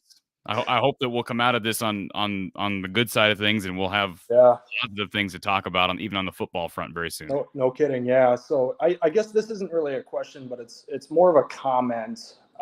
Going back to your video that you posted today regarding Kirk's, not so well response to the media, I thought Doug Lamarisa, is that how you say his name? I don't believe so, but I butchered it before. Doug from Ohio that did that article. I thought he asked a phenomenal question. That's definitely worth talking about. As you know, he asked Kirk, why are you willing to change a player's position? And I think he used the example as quarterback in the middle of the year, but you wouldn't be willing to evaluate an assistant coach and make a decision there in the middle of the year. Personally, I think there's a difference between making a change at player versus coach. And, I may be conditioned to this just being not only a football fan, but a sports fan in general. You don't typically see those changes being made. But in almost every single industry, this just got me thinking, we oftentimes see managers or people in higher ranking positions, for example, being terminated if their team or group of people they're leading or performing at a very poor level, especially over an extended period of time. Obviously, and you would agree, Brian definitely falls into that category, I think, especially after the last, I don't know how many games it's been. It's just absolutely mind-boggling to me that we've gotten to this point with Brian. But I thought Doug's questioning, I thought him questioning Kirk's thought process on being willing to evaluate, player changes midseason, but not coaching changes, especially after an extended period of time of poor performance. I thought it was a brilliant question regarding accountability at all levels, and I definitely don't think Doug deserved the criticism he got from Kirk. And Brody, let me just say this.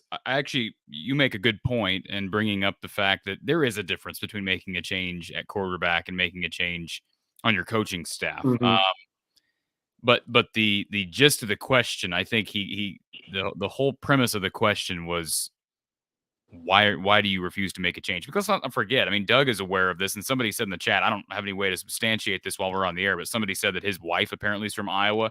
I don't know if that's true or not, but my point is, he's aware of the fact that Iowa was 123rd in total offense just last year. So it's not like, oh, Brian's not performing well this year, we're going to pull him like we pulled Spencer. No, I mean, if you go back, we've looked at the total offensive numbers since he's been here. And granted, Iowa's never been a juggernaut offensively. Total offense is not the best indicator. I think you got to pair it with points per game, and we've talked about that on the show in the past as well. But the bottom line is Brian's never had even an average offense since he's been the OC here. No. And these last 2 seasons, it's been garbage. I hate to say it, hot garbage.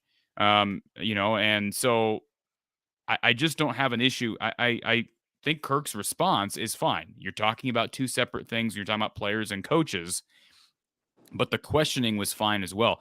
I didn't have it. I didn't even say anything about the press conference on Saturday until Kirk made his comment Tuesday. I'd have been perfectly fine if Kirk had just moved on from it, because the question was asked. I thought Kirk at the time gave an appropriate response. And was he a little defensive? Yeah, but you can expect that in the heat of the moment. You just got blown out by 44 to a team you beat by like 5 years ago. I wish we had just moved on. The problem I had was Kirk's comment today. And so you and I are on the same page. Yeah. And, if he would have made a comment like that, right when he asked the question, for example, during that press conference, that's a different story because that's more reactionary. But he waited a few days to respond to that. And that's something that definitely bothered him. And to me, that raises a red flag based on that response of how late it was and the fact that he had time to think about responding in that way. Yeah.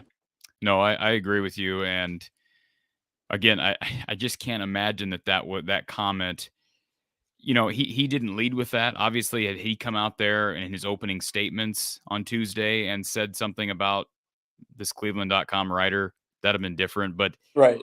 You can see the wheels turning. It was towards the tail end of the press conference. And, again, he apologized for it. I'm not going to hold it against him forever. I think it's, in the long run, we're not going to look back at this as being a huge moment in history as far as the legacy of Kirk Ferentz is concerned. But he needed to apologize, and he apologized. Whether people want to interpret it as something that's legitimate and, from the heart, that's up for interpretation. Yeah. Absolutely, 100%. Yeah, I agree. Well, Brody, I appreciate you finding the show, and you're welcome to call in anytime, including on our post-game show with Coach Patterson, or if you follow basketball, with our post-game show with Coach Close. Yeah, appreciate it. Thanks, Corey. Thank you, sir. All right, great calls this evening. Good to hear from Brody, who's new to our show. John Buckeye says, Corey, listen to the media question. OSU head coach after losses, in particular when the defense is bad or the offense isn't good or they don't win a game. It is rough. I don't doubt that. I don't doubt that at all. Let's get to James, who's been on hold for quite some time. Oh, there we go. James, welcome back to the show. What's up? I was gonna say I was gonna be smart and come in here and say, "Come on, what took you so long?" But I decided not to today. I got your private chat earlier. I appreciate you being patient. Yeah, no. But one thing I saw from the interview that I don't think anybody brought up was the last question that the guy asked when he said something about that, and then he said, "We never, as like players and coaches, we he kind of tried to say we're respectful here." You know what I'm saying? But then they're not, because look at the lawsuits they have going up against them. Wait, hold on. What are you talking about? The last question, the third question he asked, right? Which press conference, Saturday or Tuesday? The Cleveland.com guy asked. Okay. The final question he asked. He said something about like the players and coaches always try to be like, in his words, I think it was like respectful. I don't remember the word he said, but like something. It's like they're not though, or try to be like equal or like that. And I'm like, they're not because they have a lawsuit going up against them for racism. So how are they equal? I'll have to go back and listen to that because I don't remember what the third question from. I know he asked three questions. I could pull up your video. I gotta literally watch your video about it. I don't like. It said something where it was like, hold on 1 second. And I just looked at it and questioned him. I was like, why are you saying that? Because you have a lawsuit going up against you. So how are you gonna? One thing that Kirk did say that I didn't bring up in the video is you can hear him kind of say under his breath, "I don't think we're doing anything wrong," and that made me a little uncomfortable because just kind of the way it came out. I did for a moment I did kind of feel bad for Kirk because I think he understands. He understands that maybe ethically what's happening here is not right, but I'll have to go back and listen to that. 1 second, I got it looked up. I got it pulled up real quick on my TV. Okay. Give me a second, real quick. Let me try to find the part real quick where he came because I remember he said something else. Okay, you just hopped on my TV, so it says right here. Unless this is the part where he said, "Oh, that's the bad look part." My bad. It's just something I really questioned because I was like, "Why is he saying that?" Here it is. Sorry. Turn it up a little bit. Production on one side of the ball, but it's run by one of your families. It's got no bearing on who the person is. Can you hear it? It's just a matter of who, as coaching our football team, okay, the guys on our staff are guys I think that have demonstrated success. Not that part. I might be. And we're going to keep pushing forward. It's the next part. Like we're doing anyway. When you get to this one year and you do evaluation, will evaluating Brian be different than evaluating any other assistant coach? We've tried to treat everybody with consistent staff, past and present. Same thing with players. We've had 3 family members play as well in our program, and they got to earn everything they get, just like coaches do. So it's the consistency part, but they haven't tried to treat each other with consistency. Say that again. Was my point? Like you haven't tried to treat each other with consistency. He said we all try to treat each other with consistency, so the same, but they haven't. Well, no, of course not.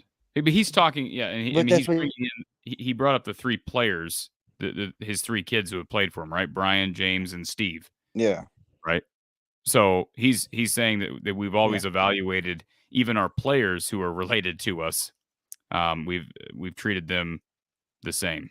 And by the way, he could have said more than 3 because they've had Dylan Doyle on the staff before Chris was relieved of his duties, and I'm sure. Trying to think of other guys. They've had other kids of coaches in the past. But no, I mean, you're right. Obviously, I mean, you can't, honestly, I don't think you can. It's possible to treat everybody the same when you've got a child either playing for you, working for you, etc. I just don't think that's possible. Yeah, I get that. My point was just like the fact that he was saying like the coaching staff and stuff treats people with consistency, but yet they don't because they got a lawsuit after them for not treating people with consistency. True. I understand. I was kind of confused with that point. I was like, why? You can't even say that because it's not true. Like some of his stuff where he brings up the past is true. You know what I'm saying? Like, oh, I went 10-2 last year. Like that stuff's at least true, but you can't even say that because that's not true because you have a lot of people facing lawsuits because of being inconsistency. Yeah. And again, what he meant by those words was more probably along the lines of we don't discriminate based on family. Yeah. So, but I mean, at some point, no offense, I'm not saying you need to discriminate, but like, yeah, there's some like changing the quarterbacks too, like that. But like, I get you don't. I'm not saying change the quarter. Like, you don't need to change the coach. Every coaching season changes the whole season, obviously, you know, because changing one coach, even at any position, can change the whole season. You know what I mean? Like, whether for better or worse. Obviously, in this case, it'd probably be better because you can't really get much worse than 131. I mean, numbers wise, you can, but you can't go any lower on the actual total offense. You know what I'm saying? Yeah. But You're like, right. but like, it could change the season. But if you're already anyways, what does it hurt? Yeah, I agree. You're already the lowest on the poll, so you at some point you can either go up or you stay the same. Yeah. And then what Don't was your let it thoughts on go. the? What was your thoughts on the or? On the said what? Spencer or Alex? What was your thought on that? My thoughts are that it was I almost tweeted that out earlier in the day. I said, yeah, I guarantee that we're gonna have a Petrus or Padilla on the depth chart. Those depth charts anymore. Kirk Ferentz has really established those depth charts mean next to nothing. I mean, you can kind of. My bad. I was gonna say I've navigated in the last couple of days. I've navigated back to the opinion that I think Petrus may have a better shot at starting Saturday morning than I initially thought. I thought Padilla would definitely get the nod, but I'm about 60-40 Padilla right now. Did he say that he wasn't taking first team reps, Padilla? No, he said he was taking first team reps just like Petrus. Oh, I've seen a lot of tweets from a lot of people saying some of the players. They're both getting first team reps according to Kirk. I know, but I know like Arlen and stuff was like he just doesn't know, like.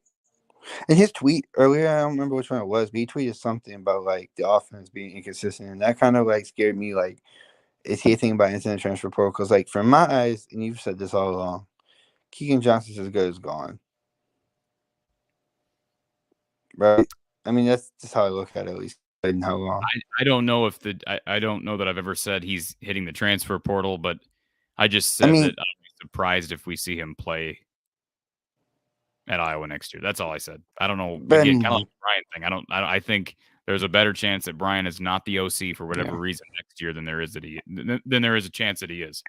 For sure. My more I was trying to talk about was just like how he said we try to treat everybody the same, but then I know obviously you can't. As a coach, I coach basketball, so like obviously I know you can't treat everybody the same. I don't have kids, so I can't be like, oh, I treat my kids different. I ain't got no kids, so I can't really say I treat them different. But like each kid you treat differently. You know what I'm saying? Because each kid has a certain like need or like something you need to coach them differently on. So obviously you're gonna treat them all differently. But I think like his mention was like, oh, we tried to like with his family, he tried to keep him the same. Which I don't even think that's possible, but I don't know. What do you think going along? So you think if they go with Petrus, do they stick with Petrus the rest of the year? Oh, that's a good question. I think if they go with Padilla, they should stick with Padilla the rest of the year. That's my opinion, barring something unforeseen, because I think he deserves an opportunity to have, not have to look over his shoulder. Who knows? I mean, all bets are off. If Petrus gets trotted back out there, my guess is that he will get pulled again at some point, because I think we get what we get with Spencer. Regardless of who you want to blame, I think we get what we get. So I would say if Petrus comes back out there and is a starter on Saturday, that won't be the last we see of Padilla, because Padilla is not going to enter the transfer portal before the end of the season. I'm pretty confident in that. Especially with you saying like I think Padilla will be gone next year, for the record. Yeah, I've heard you say that, but I do think that if they do throw, I agree with you earlier.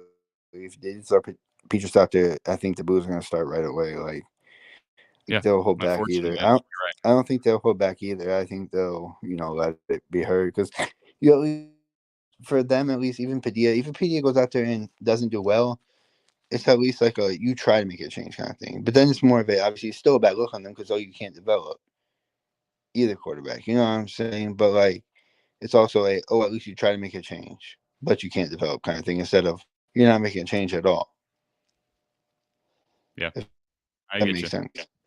Yeah, but we'll see what happens. Hopefully there's a chance, and I don't mind waiting. Sometimes I'll just get a little anxious on Sunday because I was kind of tired, but that was my fault. But you're good, man. Appreciate your calls. Always enjoy talking to you. Yeah.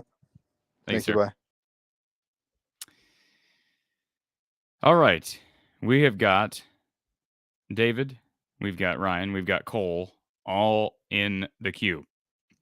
Before we get to them, Erica asked if the phone line is open. I think I answered that earlier. I try to have that working as best as possible before Saturday. I'm not a tech guy. I mean, I guess I do my best, but I'm going to try to figure out the kinks with that, because I just don't want it pooping on us again, crapping out on us. So we'll see what happens. Will says, can we please do some analysis of what has specifically happened with the offensive line? Will, please check out a video that I put out there about, a week ago. In fact, I can find the link. I'll link this video in here, Will, because I'm certainly no offensive line guru or offensive line expert. But I can tell you this. I posted a segment that kind of put into, I don't know, just kind of sum things up of the past 4 to 5 years as it relates to attrition and problems with developing that offensive line. And it's more than just guys transferring and guys quitting football. It's lack of development of the guys they've had, and yeah, injuries have played a part. But I will link this video here in the chat. I believe I can pull this off here while I'm on the. Yeah, I can do this. So here is the. I'm going to throw it up in the chat now.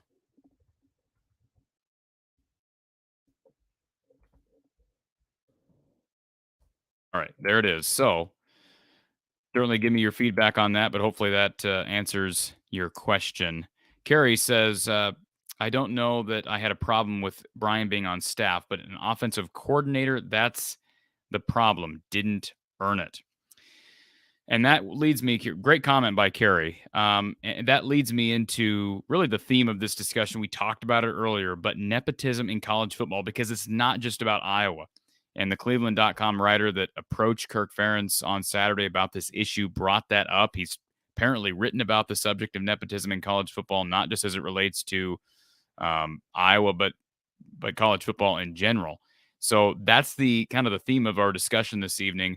Going to take a quick break, and when we come back, more on that subject. We'll get to our next few callers, and we'll talk about some other examples across the country, some of which have worked out just fine. But first, a moment from our sponsor.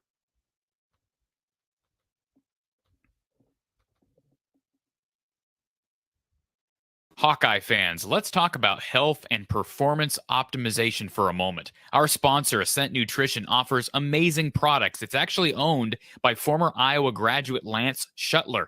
Now, I've decided to partner with Ascent Nutrition because of their unique approach to human health.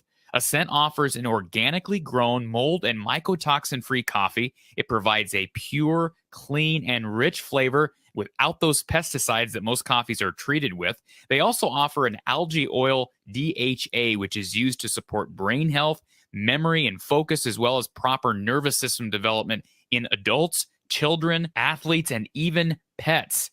Now, lastly, their unique crafted wild pine pollen is used to support cardiovascular health, hormonal function, and a healthy libido. Your purchase not only supports this channel, but the business of a former Hawkeye. Visit goascentnutrition.com or click the link in the description below and use the code Hawkeyes. That's the code Hawkeyes to receive 15% off your total order from Ascent Nutrition. You may have heard of the real-life Hawkeye man cave known as Kinnick Under the Kitchen. Well, after lots of hard work, there's not much space left to paint, but the walls are exploding out for public consumption. Under the Kitchen is proud to announce that you can now purchase exclusive prints of some of your favorite Hawkeye legends, including wrestling great Spencer Lee, football players Arlen Bruce, Riley Moss, and Tavian Banks, plus an all-in-one Murray family legacy print featuring Keegan, Chris, and Kenyon Murray himself. Signed and unsigned prints are available, making the perfect collectible or gift for any Hawkeye enthusiast. For more information on purchasing one of these outstanding Hawkeye prints, visit Under the Kitchen on Facebook. That's Under the Kitchen on Facebook. So appreciate both of our sponsors for the show tonight, Ascent Nutrition and their awesome coffee, which, by the way, is going to be featured on a couple of different networks, national networks. I believe Fox Business, CNN, PBS, all in the mix for a feature on this coffee. It's unique. It's great stuff. I just had some of their coffee this morning. It's very clean tasting, and it's clean for your body. And certainly Under the Kitchen on Facebook, great Hawkeye artwork. I know they make great gifts, folks, and new athletes being involved with these prints all the time. Randy doing great work down in Mitchellville. So certainly, as you support our sponsors, you're supporting this channel. So certainly consider it and tell others about the work being done at Ascent Nutrition and Under the Kitchen. All right, let's get to our next caller who's been on hold for a while. Let's welcome David, who had some criticism, I believe, for me earlier. David, welcome to the show, buddy. How are you? What's going on, Corey? How are you? Wonderful. How are you? I'm fine, my friend. My friend, finally good to meet you after our little discussion over the summer. Hey, I appreciate you calling in, and I'm happy to take some criticism this evening. Well, I'm not going to give you any criticism, buddy. I appreciate your show, and I appreciate Coach Patterson, because my parents have been season football ticket holders since 1985, but they stopped going to games years ago because they're both retired now. But my point is, there's nepotism all over the place. Oh, you're right. All over the place. It's in every sport, in every part of life. I mean, my wife works with people in her job that are her boss and her boss's boss is, related, and same for my field. So, I mean, that's my only point. I mean, that's not half the issues are it's the offense. I mean, I sit here and watch it every Saturday. I didn't watch it this past Saturday, but the offense sucks. I'm going to be the first one to say that. It's not good. Well, who's the offensive coordinator, David? I know who the offensive coordinator is. I know who it is. I've said it before. It's Kirk's offense. This is what he wants to do. He wants to run the football, chew up the clock, and limit the other team's possessions. It's been that way since he was hired in, 99 when Hayden Fry retired? Yeah. So, yeah. Well, here's my only argument to what you just said, David. And again, by all means, I'm not trying to argue with you on the premise that this style of an offense is what Kirk Ferentz wants. You're absolutely right. Run the ball first, pro style formation, and you can critique that all you want. I think there's room to critique that. However, let me point this out, David. Since Brian Ferentz has taken over this offense, they've had total offensive rankings of 117, 92, 99, 88, 124. Okay? Yeah. He's never been top 85.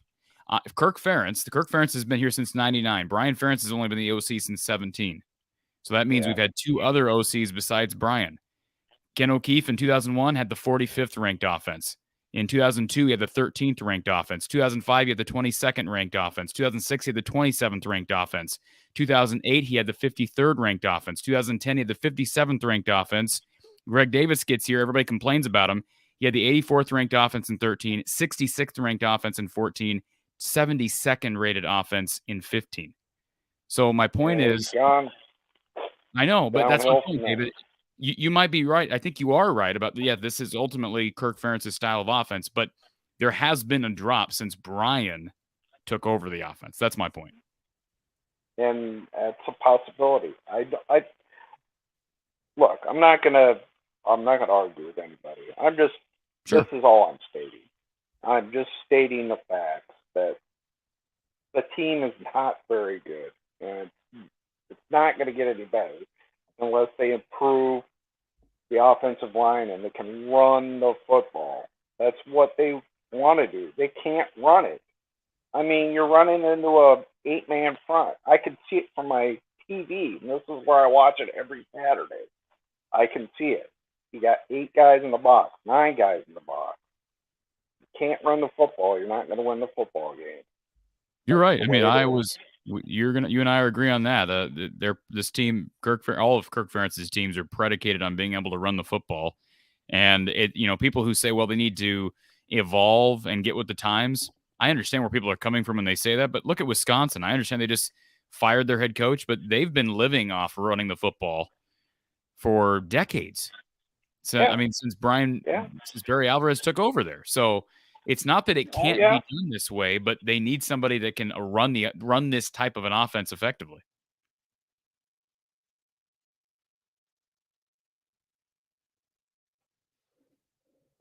I don't know what else. That's all my point is. is I want to see him get better. I do too. They're getting mad and all that other stuff, and I understand people's frustrations. Are you still there, Corey? Yeah, I'm here. I'm listening to you. Oh, he just dropped off. Oh, Corey, nope, are you still there, buddy? Yep, I was listening to you, and then you disappeared on me. Yeah, I think my internet's not working very well. You're But good. anyways, Well, I'll say this, David. I appreciate your perspective, and I appreciate you supporting the show. And I'm glad that that you can appreciate Don Patterson, because he is a treasure to have on this show. yep, because I remember watching those Hawks in the '80s. My parents first got season football tickets. I remember those days. So I was there when they beat Michigan, and I was there when Chuck Long scored on the bootleg. I remember those days, my friend. But anyway, I'll let you go. Have a good night, Corey. Thanks for taking my call. Thank you, David. Be good. Thank you very much. Yes. All right. Appreciate that call from David. It's always good to hear from one of our, I want to say older fans, but someone who's been around the block. And let's get to another guy who's been around the block, although I don't think you're quite as old as maybe David, Ryan, but welcome back to the show, sir. Hey, Corey. Thanks a lot, man. You had some really good callers tonight, and what I really liked was the Ohio State fan, murder military Marine guy. And I got to say, he reminded me so much of Hayden Fry, what he was explaining using the military and the coach. As a fellow 40-something that remembers Hayden Fry as the coach, he was very much into the military as well as psychology. So I thought that was really kind of an interesting take. Another week, another rip on Brian Ferentz, and I don't disagree. But I don't think have I ripped Brian today? No, not really. Not really. Brian's a good person, so therefore he's a good coach if you listen to Kirk the other day. But I will say this for him. In modern Iowa history, and Corey, you probably remember Chuck Long's bootleg like I do, like yesterday. You're what, 46? You think I'm 46? Well, if you're 46, you gotta send me your hair coloring gel. I'll let you think that. Yeah, exactly. I'll let you think that, Ryan. But no, I most of what I remember from the Fry era is a result of old footage and Don Patterson. No, man, I understand. I was actually joking a little bit because, you're a younger guy, probably 20 years younger than me. I'm 47. But the thing about it is, you got so much credibility already. You got Don Patterson, Gary Close. You got a show that Michigan and Ohio State fans are starting to come to because you have a great show. That's pretty awesome. Well, I appreciate that, Ryan. Now, the thing with Brian is, in modern day history, I think he has had two of the most excellent games as the architect, and that was 17 with Ohio State and 19 in the bowl game with USC. I thought Brian looked amazing there. Now, if you recall, when we blew out Ohio State and Brian Ferentz looked at the time like the cat's meow of offensive coordinators, and nepotism was the last word anyone said in Iowa City that particular night. We reverted back to the same old BS, and I believe we got our butts kicked by Purdue the very next week. I think we lost something like 26-14. And same old, same old. You talking about Wisconsin? At Wisconsin? It might have been Wisconsin. I think it was I think Wisconsin made got in the 30s. But remember, Iowa. You're right. After the Ohio State game, Iowa scored 14 points at Wisconsin. I believe Nate Stanley threw for less than 100 yards passing. And was it Josh Jackson got the 2 pick Josh sixes? Jackson with 2 pick sixes. Yeah. You're right. I'm so used to getting my ass kicked by Purdue. Yeah, I sometimes forget that Kirk sucks against Wisconsin as well. And so does every quarterback we ever have had since basically Stanzi or Tate. Well, look, you're telling me you wouldn't want to trade for Nate Stanley right now? Oh, I would. Stanley was great against mediocre, middle of the road, and lesser defenses. He was great. You put Penn State, Purdue, Wisconsin. He wasn't very good in the big games, Michigan. But absolutely, my favorite Iowa player of all time. I go back to 1981 for what it's worth. I remember Owen Gill. I remember Larry Station, the greats, Chuck Long, Ronnie Harmon, David Hudson, all those guys. But I'll tell you what, my favorite player of all time is Drew Tate. And it'll always be Drew Tate because of the way he plays. The way he was down to the 5th string running back in 2004. We play action the living hell out of anyone we played, and it worked. But we had a gunslinger who, I don't know how many sacks he avoided per game and would gunsling it, kind of like what you would see Patrick Mahomes do today. And we finished 7-1 in the Big Ten. We tied Michigan for the championship. He was, as a true sophomore, Big Ten Player of the Year. We're down to our 5th string running backs because the running back Iowa running back hating God, which everyone knows about. But we have occasionally shown the ability to be a little aggressive, not worry about, okay, maybe you get one interception a game, but the payoff is still greater. And, Kirk's had 3 or 4 good quarterbacks in his tenure.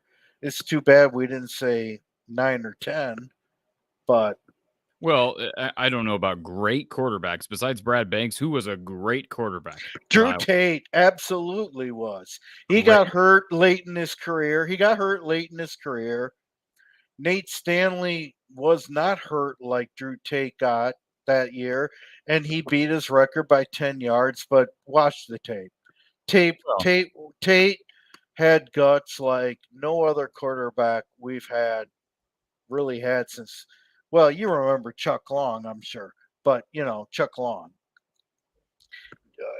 Tate was amazing. Northwestern, and my next point is the number 24. So I guess most of us expect the team that won at Kinnick the last 3 times is going to come in and lay down and lose to us. We were clearly superior last year in Evanston, and how about hold on a second. Let's not talk about last year. Let's talk about 2020 when Iowa was up 17-0. Why do you got to do this to me, man? 17-0. Remember, they were up 17-0 at home. Their first game with no fans in the stands in Kinnick. 17-0, and Brian Ferentz calls 50 pass plays for Spencer Petras. 50. We're up 17-0. Explain. Why do you got to do this to me, dude? I have worked my best to get that crap out of my memory. And Ryan, listen, let's talk about this for a second. Or Noah Fant killing him in the first half in 19, but it was Max Cooper time, if you remember that one. But listen, the Northwestern game in 2020 where they're up 17-0 and they throw the ball 50 times, blow that game.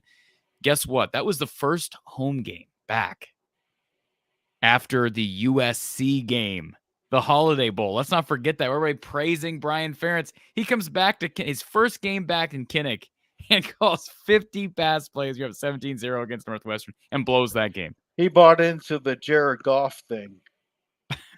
You know what I mean? Remember, it wasn't the first game for. Remember, Peters. They did have a game at Purdue first, so it's not like, and he didn't play very well against Purdue either. So, oh man, that's don't a trend. Remind me. Oh, I know. The good moments that we've seen out of Brian Ferentz offensively, and there have been some. Iowa State in 2017, Ohio State in 2017, USC in 2019. It seems like they've always been like we're jolted right back into reality within the next couple of games. And in the case of the Ohio State game, it was the very next game at Madison where we got absolutely killed, and the offense does nothing. Yes, and I don't know. It's just there's been a common denominator forever.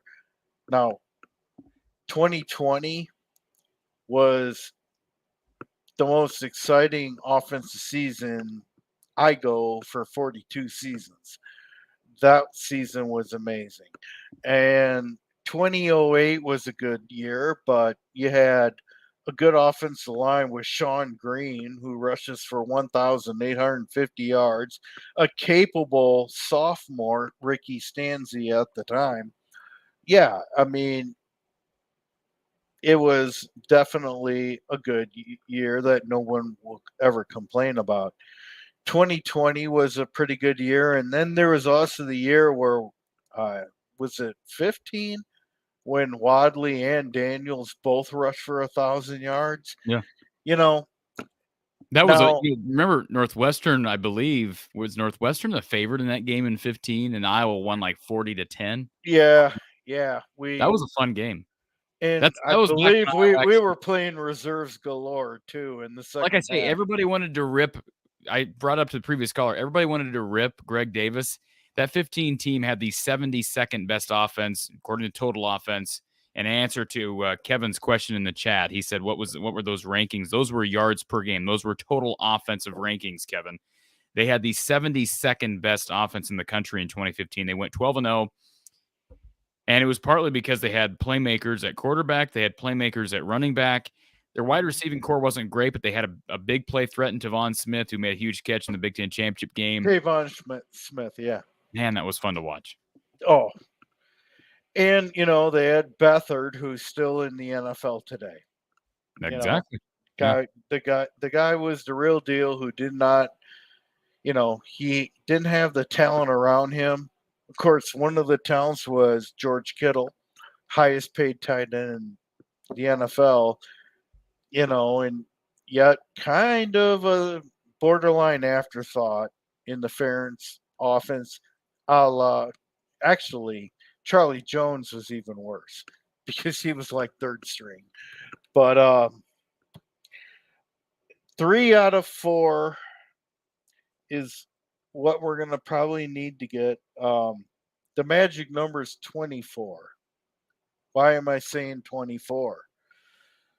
Kirk Ferentz, if we win at Northwestern at Iowa, that'd be his 182nd Big Ten win.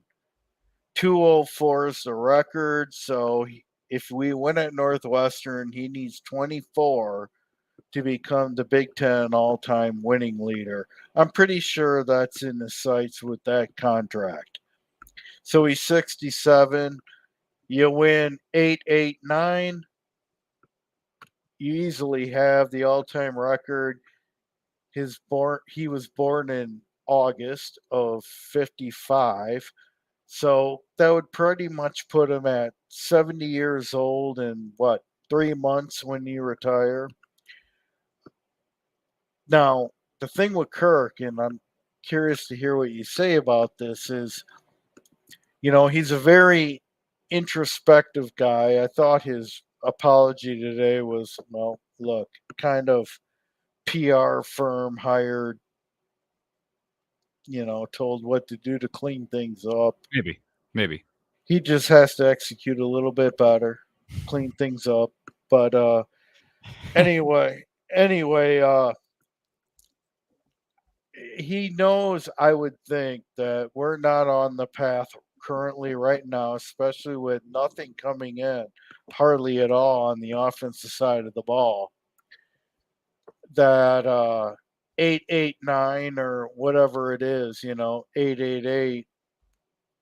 He would need 888 if we win at the Northwestern game at Kinnick. Mhm. So I think that's probably the plan, but to get to there, he's going to have to make some decisions. Now, the Cleveland reporter, I think, kind of went out of his way to do a service for the Iowa people. It's kind of funny how many Ohio State people are kind of rallying to our defense. I think they realize that we play with a lot of heart. Our defense is not a 56 point a game. I mean, that was a field position pick six type of deal. And what I can't believe that, I have to believe Kirk understands that when you leave your defense on the field in a disproportionate amount of time, these kind of things are going to be bound to happen. Maybe not to 56, but I mean, we're at a position where if we give up 20, we're pretty screwed. Yeah, you're right. I mean, they lost giving up 9. They lost giving up 10. Think about that. They lost games giving up 9 and 10. I mean, we got to hang our hat on the fact that we held Ohio State to 2.2 yards rushing. They Yeah. did not run all over us like Blake Corum or the other guy Brown for Illinois did. Yeah. You By the way, plays for Brett Bielema. Brett Bielema. Let's not get into that. I understand how you Hey, Brett Bielema. Tell you what, he's an excellent coach. I'm not sold on Illinois until we have a little bit of consistency here. I don't like the fact that he is single-handedly causing half the famine in the world, but the man does know football, and I think Kirk could learn a thing or two about how he's, real quick, Corey, I'm going to leave you with this. Okay. I'm assuming you're not 46 years old, but I don't know if you even really lived the 2002 season, but Kirk actually had Ken O'Keefe running a really exciting offense. Yes, he did. We ramrolled over everybody, and we had the runner-up Heisman, who was, believe it or not, mobile. And yet, why we would go away from that? I mean, he was coaching for his job. He went 0 for 8 his first year as a rookie. We gradually got better and shot, rocket ship to the top, where he was carried off the field in Minnesota and we stole their goalposts. And I guess all I'm saying is when Kirk was fighting for his job, he would do anything to win the game. And I can't feel that way with, some of the decisions that have been made lately. And yet I'm very disgruntled. As much as I appreciate all he's done over his tenure here, and I would still call him the best coach of all time, but Fry the most important coach of all time. But that being said, why you want to get away? He loves to talk about what worked in the past. Why would he get away from Drew Tate with a fifth string running back throwing his ass off and doing well to winning the Big Ten championship, tying with Michigan? Brad Banks, CJ Beathard, the only NFL quarterback we have, who is pretty mobile, to, the statue dinks and dunks. It's very frustrating for me. But again, to wrap up the point, 24 is your magic number if we win Northwestern. 3-8 wins.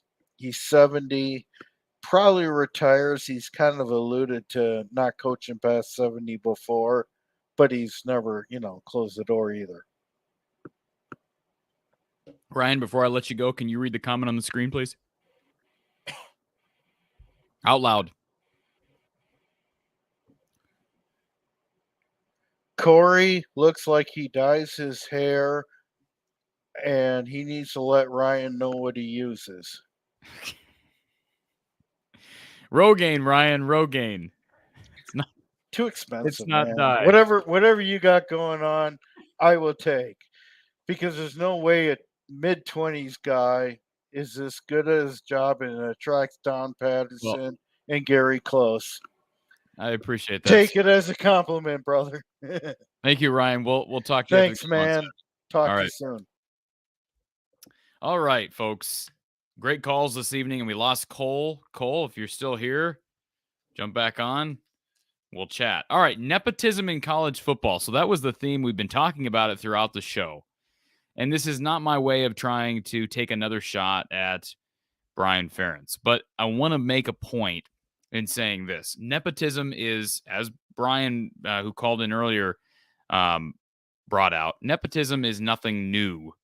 This is nothing new to the college football scene. Let me give you a couple of examples. I brought up Jay Harbaugh earlier for you Michigan fans in here.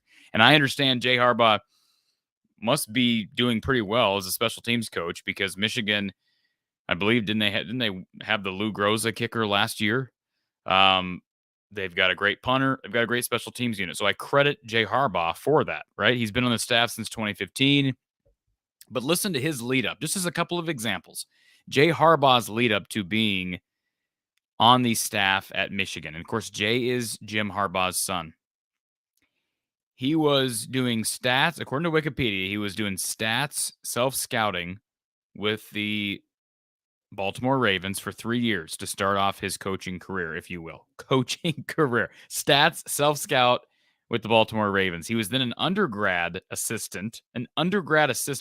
Actually, I screwed that up. Undergrad assistant first with Mike Riley at Oregon State. I believe I have that in the correct order. And then stats and self-scouting with the Ravens for 3 years. That's it. Then he gets hired to the Michigan staff. That's nepotism. That's what nepotism is, right? Favoritism towards family. That's nepotism. Now, nobody's complaining about Jay Harbaugh, at least not that I'm aware of, because he's doing a good job. That's the whole point here, right? He's doing a good job. Jay Paterno, another product of nepotism. He was a GA for 3 years at Virginia. All right. Then he was a wide receiver / tight ends coach for 1 year at UConn, and a QB's coach at James Madison. Yes, FCS James Madison, who is a power, but it is an FCS program, for 1 year. What does he do?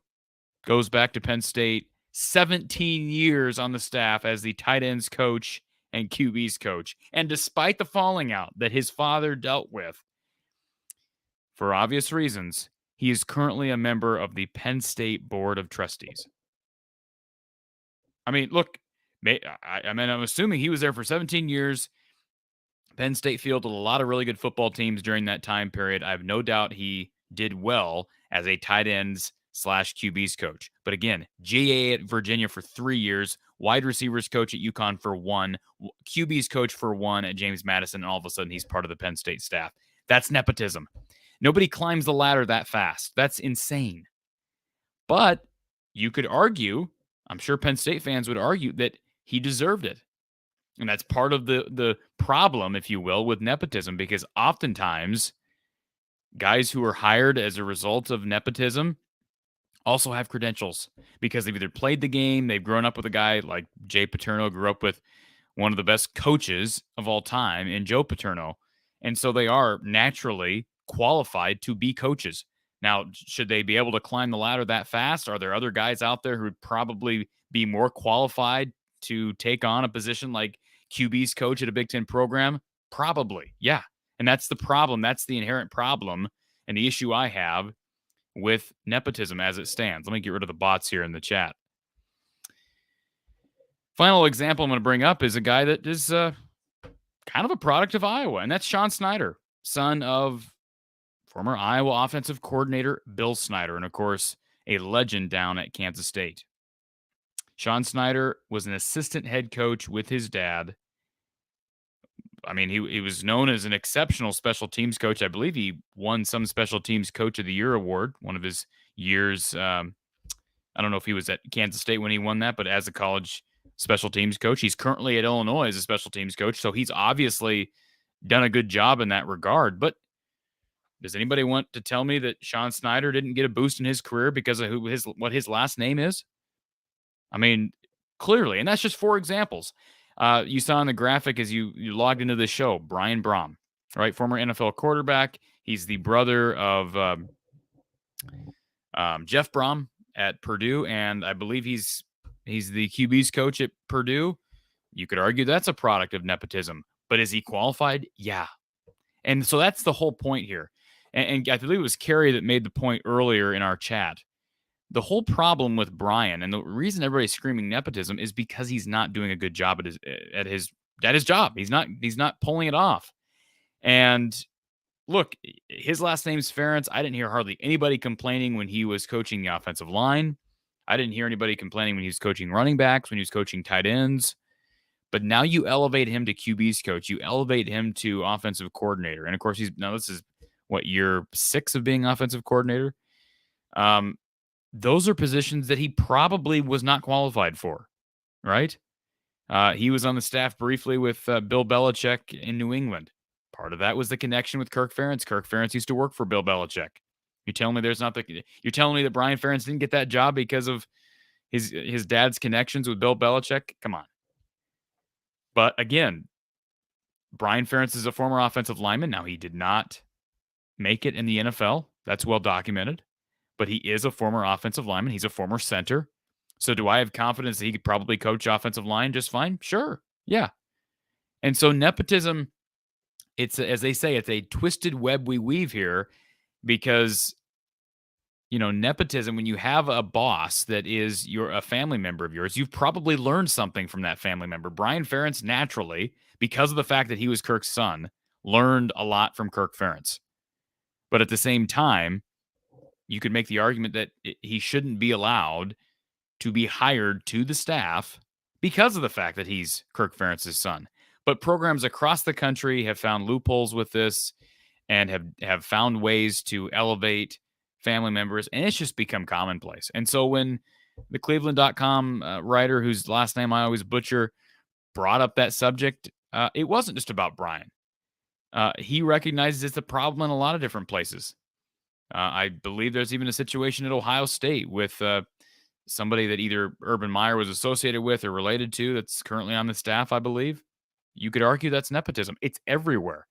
But the bottom line is, if Brian Ferentz were doing a good job as the offensive coordinator, this is an offense that was at least top 80 in the country, or even just top 100, we'd be having a totally different conversation. And now nepotism comes into play when Kirk is called on to make a change at that position. And they say, never hire somebody you can't fire. Kirk hired and promoted and promoted and promoted a guy that he can't fire. And that's the biggest problem right now. All right, few people in the chat who I missed earlier. Brett says, does nepotism need to be addressed in some way, shape, or form by the NCAA? Brett, I don't know exactly how the NCAA... First of all, the NCAA is so disconnected from college football, and honestly, you feel like the NCAA is probably going obsolete, especially these last few years with NIL and the transfer portal. They've lost control, which some would argue is a good thing. I don't know how the NCAA would be able to crack down on these things. Some people may say that there are other means of trying to crack down on nepotism, but I don't know. That's way over my pay grade. I can tell you that, Brett. Clint says, what I think Kirk Ferentz was trying to say to Dolphin tonight, sorry for lumping the Iowa media folks in with the Ohio guy. The Ohio guy can still pound sand. Bob Stoops, I'm assuming fake Bob Stoops, says, great job as usual. I'll invite you to Iowa City so you can ask me some questions on how to bring Iowa into the promised land. Kerry, was Reese Morgan a yeller and a screamer? That's a good question, Kerry. My guess would be no. My guess would be no. Knowing what I know about Reese Morgan, but I can't tell you that for certain. Don Patterson would know. He thinks very highly of Reese Morgan. Wolverine Nation, just curious, has Stoops ever hinted he would like to be the head coach at Iowa? No, I don't think he's ever flat out said that, nor would he, as long as Kirk is there. I've talked about in the past. I think he would certainly be an option. I do believe that might be the one job that he would come out of retirement for. I mean, he's still coaching in the XFL. Now, is he willing to go back to recruiting? That's a question mark, but I think Iowa would have a shot at landing Bob Stoops once Kirk Ferentz hangs it up. Pugmaster, Torrey Taylor is technically a junior, but he has 2 years if he wants him. Pugmaster, he could have 3 years technically, right? If he needed to use one due to an injury. But he came here in 2020, which means the 2020 year didn't count. So technically he would have 2 years after this. But my guess is he'll be heading to the NFL this year if he has any opportunity to do so, and I think he will. Lemansky, thank you for the super chat, Lemansky. Hope you try to use phone line again. StreamYard won't work for me either. Distortion. We'll try to get that figured out, Lemansky. Trying to balance a bunch of different things here during the week. And as you know, this is not my 9 to 5, so to speak. So it's a race against time, if you will.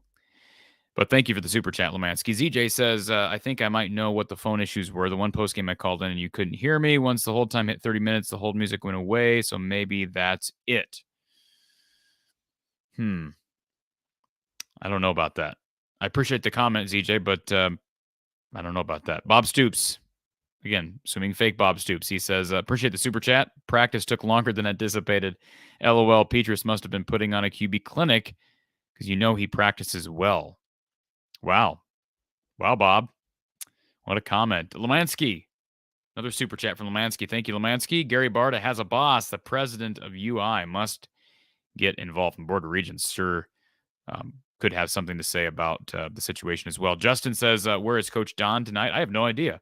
He does not normally join us for the Wednesday night shows. He was on last week to preview Ohio State because we didn't have a post game the previous weekend due to the bye week. But normally, Coach Patterson is not a member of the show. By the way, I'll just let everybody know this.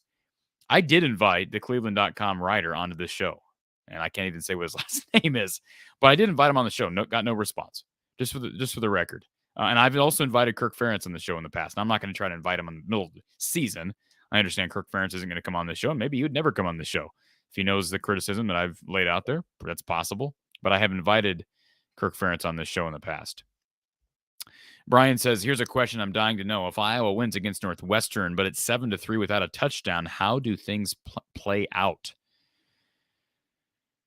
Iowa wins again. I mean, if they win against Northwestern, they win against Northwestern, Brian. I think more than ever, the Iowa coaching staff and even the fan base might, at this point, I think a win's a win to everybody. But that's not going to deflect any of the criticism away from Brian. Brian is still, not you, but Brian Ferentz. There's still going to be plenty of criticism, and rightfully so, if they can't put up more than 7 points against the Wildcats. Kevin says, who do you think the starting quarterback is on Saturday? And if Brian is gone, who do you think our next offensive coordinator is? That's a great question as well. First of all, I think Padilla will start. I'm going 60-40 that Padilla is the starter on Saturday. Certainly not guaranteeing it. As it relates to the next OC, boy, I have no idea on that, Kevin. I have people who I'd like Kirk to entertain as potential candidates, but you're asking me who do I think will be the next offensive coordinator. I just don't know. It'll probably be somebody Kirk is comfortable with. I hope that Kirk, assuming Brian moves on somewhere, and that's a big assumption to make, but I believe he will. I hope Kirk makes the best hire for the offense, not based on somebody he's comfortable with. Wolverine Nation says, why does Corey hate Michigan? Haven't met a single Michigan fan ever hate Iowa. Sorry. I don't hate Michigan. Whoever said I hate Michigan? I don't know where that's coming from. The last part made me chuckle. ABC. I heard at least 2 other FBS college football programs have had nepotism-driven coaching hires. Was Rich Rod one of them? I'm not aware of Rich Rod being one of them. I mentioned some assistant coaches, head coaches. There have been examples. You know who would be a good authority on this, and I should have invited him on the show, was Mark Rogers. He would have a great feel for this. I'll have to have a talk with him about this very discussion. Eisman 57. Appreciate the super chat. Kirk ignored deserving candidates and hired Brian. They use the university as their family ATM. He belittles some players and ridicules whoever dares criticize him. He is the opposite of integrity. I respect your take, Eisman. I appreciate the super chat. He goes on to say, sorry for my hot rant, Corey. It's hard to be fair and nuanced with a 200-word limit.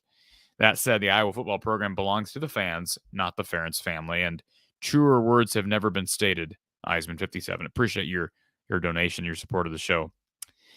Bobby E. Brian Ferentz was never qualified to be an OC for a Power 5 team, nor was he qualified to be a QB's coach or play caller. He's squandered so much talent. Thank you for your donation, Bobby. And if you want to go back and listen to my response when he was promoted as a QB's coach back in the spring, you'll know where I stand on that issue. Peter Green like the color. Somebody needs to tell the Ferentz boys that Mickey D's is hiring at $15 an hour. I'd chip in for their uniforms so long as they wear them at the bus stop. Thank you, Peter. Jason. Corey, O-line question. Has Logan Jones played every snap at center this year? With the center calling out the blocking schemes, could changing him out help the O-line? Who are you going to change him out for, Jason? I do think he's played every snap, and I think the coaching staff has confidence in him. That's tough because it's his first year. He's coming in for a guy who is going to go down as a legend in Tyler Linderbaum. But I think they're just right now trying to get Logan Jones up to speed as quickly as possible. He's clearly struggled, as has Connor Colby and a lot of guys along that offensive line. But if they had a better option, Jason, I'm sure they'd go with it. Because, yeah, having a center that not only can get the snap back to the quarterback effectively and consistently, but somebody who can recognize, help the quarterback recognize potential pass rushers, etc. I'm no offensive line guru, so to be able to act like I understand different responsibilities for a center would be presumptuous on my part. But again, I think this is the best they have at this point, Jason. Digital Echo, who's QB Saturday? I think it's Padilla, but again, as I said earlier, I'm not guaranteeing that, and I've been wrong before in making these guesses or these assumptions. All right, just seeing if I am missing anything in the chat. I find this odd that we don't have any call here. Typically, we have like one call at the end of the day. Cole dropped off, and let me see if I can appreciate everybody being here at Hawkeye Football, whoever you are. I think you said you're from Tampa. Appreciate you being here and for supporting the show. Of course, a reminder to everybody, we'll be back after the game on Saturday for Iowa postgame, breaking it all down, hopefully talking about a win for Iowa over Northwestern. Michael brings up Steve Alford, his dad on staff. How about Tom Davis and his son? I mean, I love Tom Davis. That's my point. Just because a guy hires his son, you can make that an argument that that's nepotism. And Keno Davis, I don't think he would have gotten the job. I don't think he would have had some of the opportunities he had without his dad being Tom Davis. But Tom Davis, everything I know about Tom Davis, Dr. Tom is a tremendous human being. So sometimes it's I know, even though the word nepotism has some bad connotation to it, it's just natural that a guy who is the son of a coach is going to be qualified to be a coach someday himself. But that's the slippery slope that we're all balancing on, if you will, with this subject. All right. The sauce says, is it Corey or Corey? No E. No E, Murder Blaze. Aegis, no E. Just Y. Please get that right. Not that I really care. A couple of these comments I'm not going to put on the screen, but appreciate everybody commenting here. USS Jimmy Carter says, Stoops taking over the worst offensive program in college football? No way. No bench. No future recruits. No QB prospects. Come on. I still think I would have a chance at that. And again, why not? Why not shoot for the stars? Hawkeye Howard. Hey. Hope you're getting feeling better, Hawkeye Howard. Sorry to hear that you're sick. Appreciate you showing up here even at the end of the show. And, of course, you can watch this show back. It's also available via podcast. So anybody who's new to the show, you can listen to our show via Spotify, Anchor, Google. I'll throw this up in the on the ticker there in the bottom line. All of our longer content, our live content, our podcasts are available by means of From the Hawkeye of the Storm on your major podcast platforms. Okay, I believe that's the end of the chat. Again, just wanting to be thorough here, making sure I'm not forgetting anybody. And I don't believe I am. So if I missed your comment, I apologize. Well, okay, let me not skip this one. Hawkeyes, let's talk about the game coming up. I'll say this about Northwestern. They've played almost everybody close. Now, they haven't played a tough schedule. They lost to Southern Illinois. They lost to Duke. We all know about that. They lost to, what was it, Ball State? Who did they lose to? Yeah, Ball State, I believe. So they've not played a tough schedule, but they haven't really gotten blown out, minus the one game. Was it Wisconsin? They got blown out against Wisconsin. So I have no doubt Pat Fitzgerald's going to have those guys ready. If you're Iowa, it starts with the run game, of course. I'll be publishing a preview, just so you're aware, Hawkeye. I'll be publishing a preview here in the next couple of days, probably tomorrow, on this very game. So stay tuned, and we'll break down my keys to the game, and of course, make my picks in the coming hours as well. Eric says maybe Padilla breaks out and gets 4 to 5 touchdowns Saturday. Wouldn't that be a delightful pushback on what's the upside? Why do Corey and Corey's find a personal insult to their name misspelling? I guess we're just weird like that. Joseph W., I think we should appreciate the super chat, Joseph, and for calling in earlier. I think we should hire Lane Kiffin's bar buddy, Joey Freshwater. If you know, you know. I must not know, but appreciate the super chat nonetheless, Joseph, and thank you for being here once again. All right. I think we are good on that. CJ says, do you think Kirk coaches out his contract? Do you think he signed it just for job security and a buyout? I don't think he coaches until January 2030, CJ. That's I don't think that will happen. I'll be very surprised if he's still here at the end of 2029. All right, folks, a reminder that I am live every Tuesday with the voice of college football, Mark Rogers himself, over at the other channel that I'm associated with, Iowa Football, at the voice of college football, myself and Mark Rogers every Tuesday. It's also on our podcast, From the Hawkeye of the Storm, on your major podcast platforms. Please subscribe to the channel if you've not already done so. It helps. Please hit the like button on your way out. It's actually more important than you think. Sponsor the show if you're interested in sponsoring Iowa postgame with Coach Gary Close, our basketball postgame, or Iowa postgame with Coach John Patterson. Reach out to me from the Eye of the Storm at Outlook.com. Tremendous opportunity to gain exposure and build your brand. Donate to the channel by means of PayPal, Cash App, Venmo, all in the description below. All right? All in the description below. And of course, when you support our sponsors that are also listed in that description, you are supporting this show. Follow me on Twitter at From the Hawkeye on Twitter. Like the Facebook page From the Hawkeye of the Storm. And lastly, please share the show out on social media. If you're enjoying the content, others will as well. We'll be back with you Saturday following the game, Iowa Northwestern, live post-game show right here and simulcasted on our sister channel, Iowa Football, at the voice of college football. Iowa Northwestern, Saturday, 2:30 p.m. Central Time on ESPN2. And, of course, on-demand content leading up to the game throughout the week. Appreciate you being here this evening, and take care.